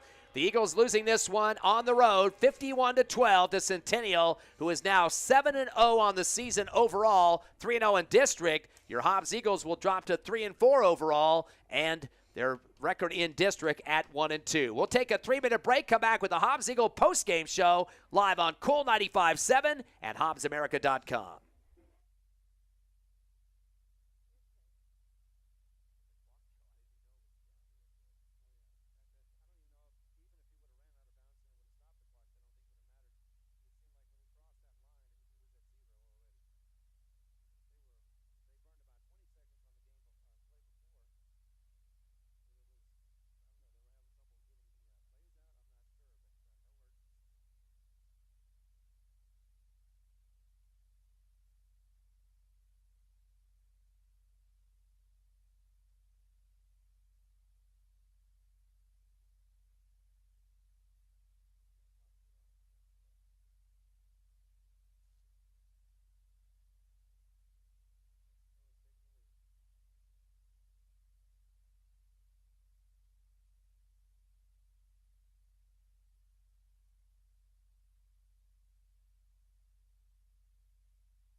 Back live here at the Field of Dreams in Las Cruces as your Hobbs Eagles lose a hard-fought battle with Centennial. Final score in this one, 51 points on the scoreboard, Ron. Unfortunately, it was a mercy rule situation. The Eagles finish up with a couple of touchdowns, 51-12 the final. And it was amazing, though, how the Centennial Hawks were able to answer back so quickly after Hobbs was able to score, unable to get those PATs. We thought maybe that would cause some problems later on, but it did not. But the very next play, the very first play they had after getting the kickoff, and the Centennial Hawks were able to manage to get one run and one pass to be able to get in a score, and just would not let Hobbs get any kind of momentum whatsoever in this game. Yeah, two scorers for Justice French. He had a 36-yard pass in the first quarter. Also had a 70-yard pass play from Beatty in the third quarter. So big-time production there for French. Those two catches alone with 106 yards just with TD catches. So both of his receptions are big ones there for the Hobbs Eagle cause, unfortunately in the losing cause. Let's look at the numbers first for the winners of the Centennial Hawks. A lot of guys involved in the running game as expected. I mean, this team came in over 2,000 yards of rushing this season, so you know they were going to run the football quite a bit. They do get a triple-digit runner. That's Rios, 15 carries, 132 yards. He had 2 rushing touchdowns, 47 and 3. His long in the game was 15 in the second half. Nobody else in triple digits, but Davis, the quarterback, was 14 for 78. He did have a rushing touchdown of 7. That was in the second half. It was Lucas, usually a wide receiver, but he had a run for 59 yards and a touchdown, his only run of the ball game. Ramirez was 5 of 31 for a 9-yard touchdown score as well. And it was also Sanchez had a rush for 12 yards, and Saborin, who was the backup quarterback, 1 rush for 1 yard. So lots of different guys getting a chance to run the football in this game. In fact, 7 players getting at least positive yardage for the cause. They finished up 313 yards in rushing in this ball game for Centennial. In the passing department, they were 7 of 10. Several different receivers with receptions. Lucas, 2 for 61, including a 51-yarder for Centennial. It was Sanchez, 1 for 4. Sandoval went 1 for 15 in the passing game. Taranas, 2 for 10. And Rios had a catch for 12 yards, which was a touchdown for him in his only catch of the ball game. Again, 7 of 10 for the quarterback in this one, Davis, for 102 yards in the air. 313 rush, 102 pass for 415 yards unofficially for the Hawks in this win tonight. Only had 1 penalty officially for 15 yards in the game as well for Centennial. They did have 1 turnover on an interception, a punt, and a turnover on downs in this ball game.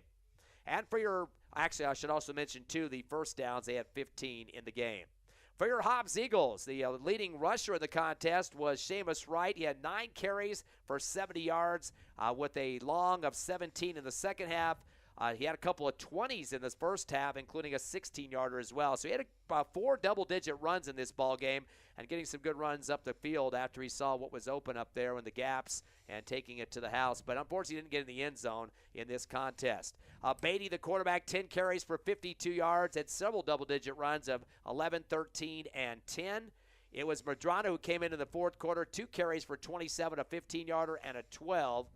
Gonzalez, 1 carry for 2 before going down injured in the fourth quarter. And Kennedy, kind of a quiet night in the running game at least, 2 rushes for 3 yards. The Hobbs Eagles finished 154 rushing yards in the ball game. In the passing department, Hobbs 11 of 29, and they finished up with a total of 198 yards passing. Of course, we mentioned Justice French.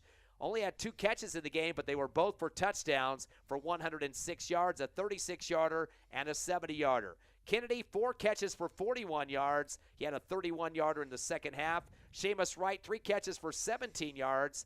Braddock Beatty had 2 for 34, including a 29-yarder. And I believe that's it in terms of the receivers. They had 4 different receivers with receptions in this ballgame. Again, 11 of 29 for 198. Eagles unofficially in this game, and the total yardage, 352. 154 rush, 198 pass. Eagles had more, definitely a lot more penalties in this game, 7 for 55. They had 3 punts, 2 turnovers on downs, and 1 interception for the turnover. Both teams with 1 turnover apiece. Eagles finish up with 13 first downs compared to 15 for Centennial. So those are your numbers in this ball game. Again, final score 51-12 as the Eagles drop to 3-4 overall, and 1-2 in district. Exactly, and it's just hard. We talked about this early on. We've got a running quarterback, but they've got a running quarterback as well. In fact, it looked like he was towards the middle of the game trying to spread out the defense, trying to vary it up. At first he was running. He was doing a lot of that. Then by the time that the defense was kind of keying on that sort of thing, he was doing a little bit of passing and just enough difference in the offense that it threw off the defense of Hobbs, and they were not able to slow down or stop this Hawks team. And again, those two quick scores did not help the cause at all. I think the big play is really the factor in this. When Lucas, for example, usually a receiver, caught one for 51 yards, but also rushed for a score for 59 yards. When you have a guy scoring both pass reception and rushing, that's going to kill you, especially when those big numbers, 51 and 59. So exactly. Those definitely put that in the books for this Centennial team. And, of course, Rios 132 yards rushing, and he's usually the second big rusher for them. Of course, Davis really didn't dominate like we might have expected in this game. I mean, he comes into this contest over 150 yards rushing a contest. Tonight, just 78. So Hobbs did a good job of keeping him neutralized somewhat, but some other guys stepping up for Centennial. Yeah, got him on the line several times, was able to neutralize his legs. So then maybe he decided to go ahead and try the arm instead, and that seemed to work a little bit better for the most part. But, yeah, you don't always want to get 100 yards, but if you're a quarterback, especially on the running side, that means that you have a more chance or a higher risk of getting those injuries, and you don't want to do that, especially since they're still undefeated. So 51-12, the final. The Eagles will have that game next week, a home game at Watson Stadium against Clovis.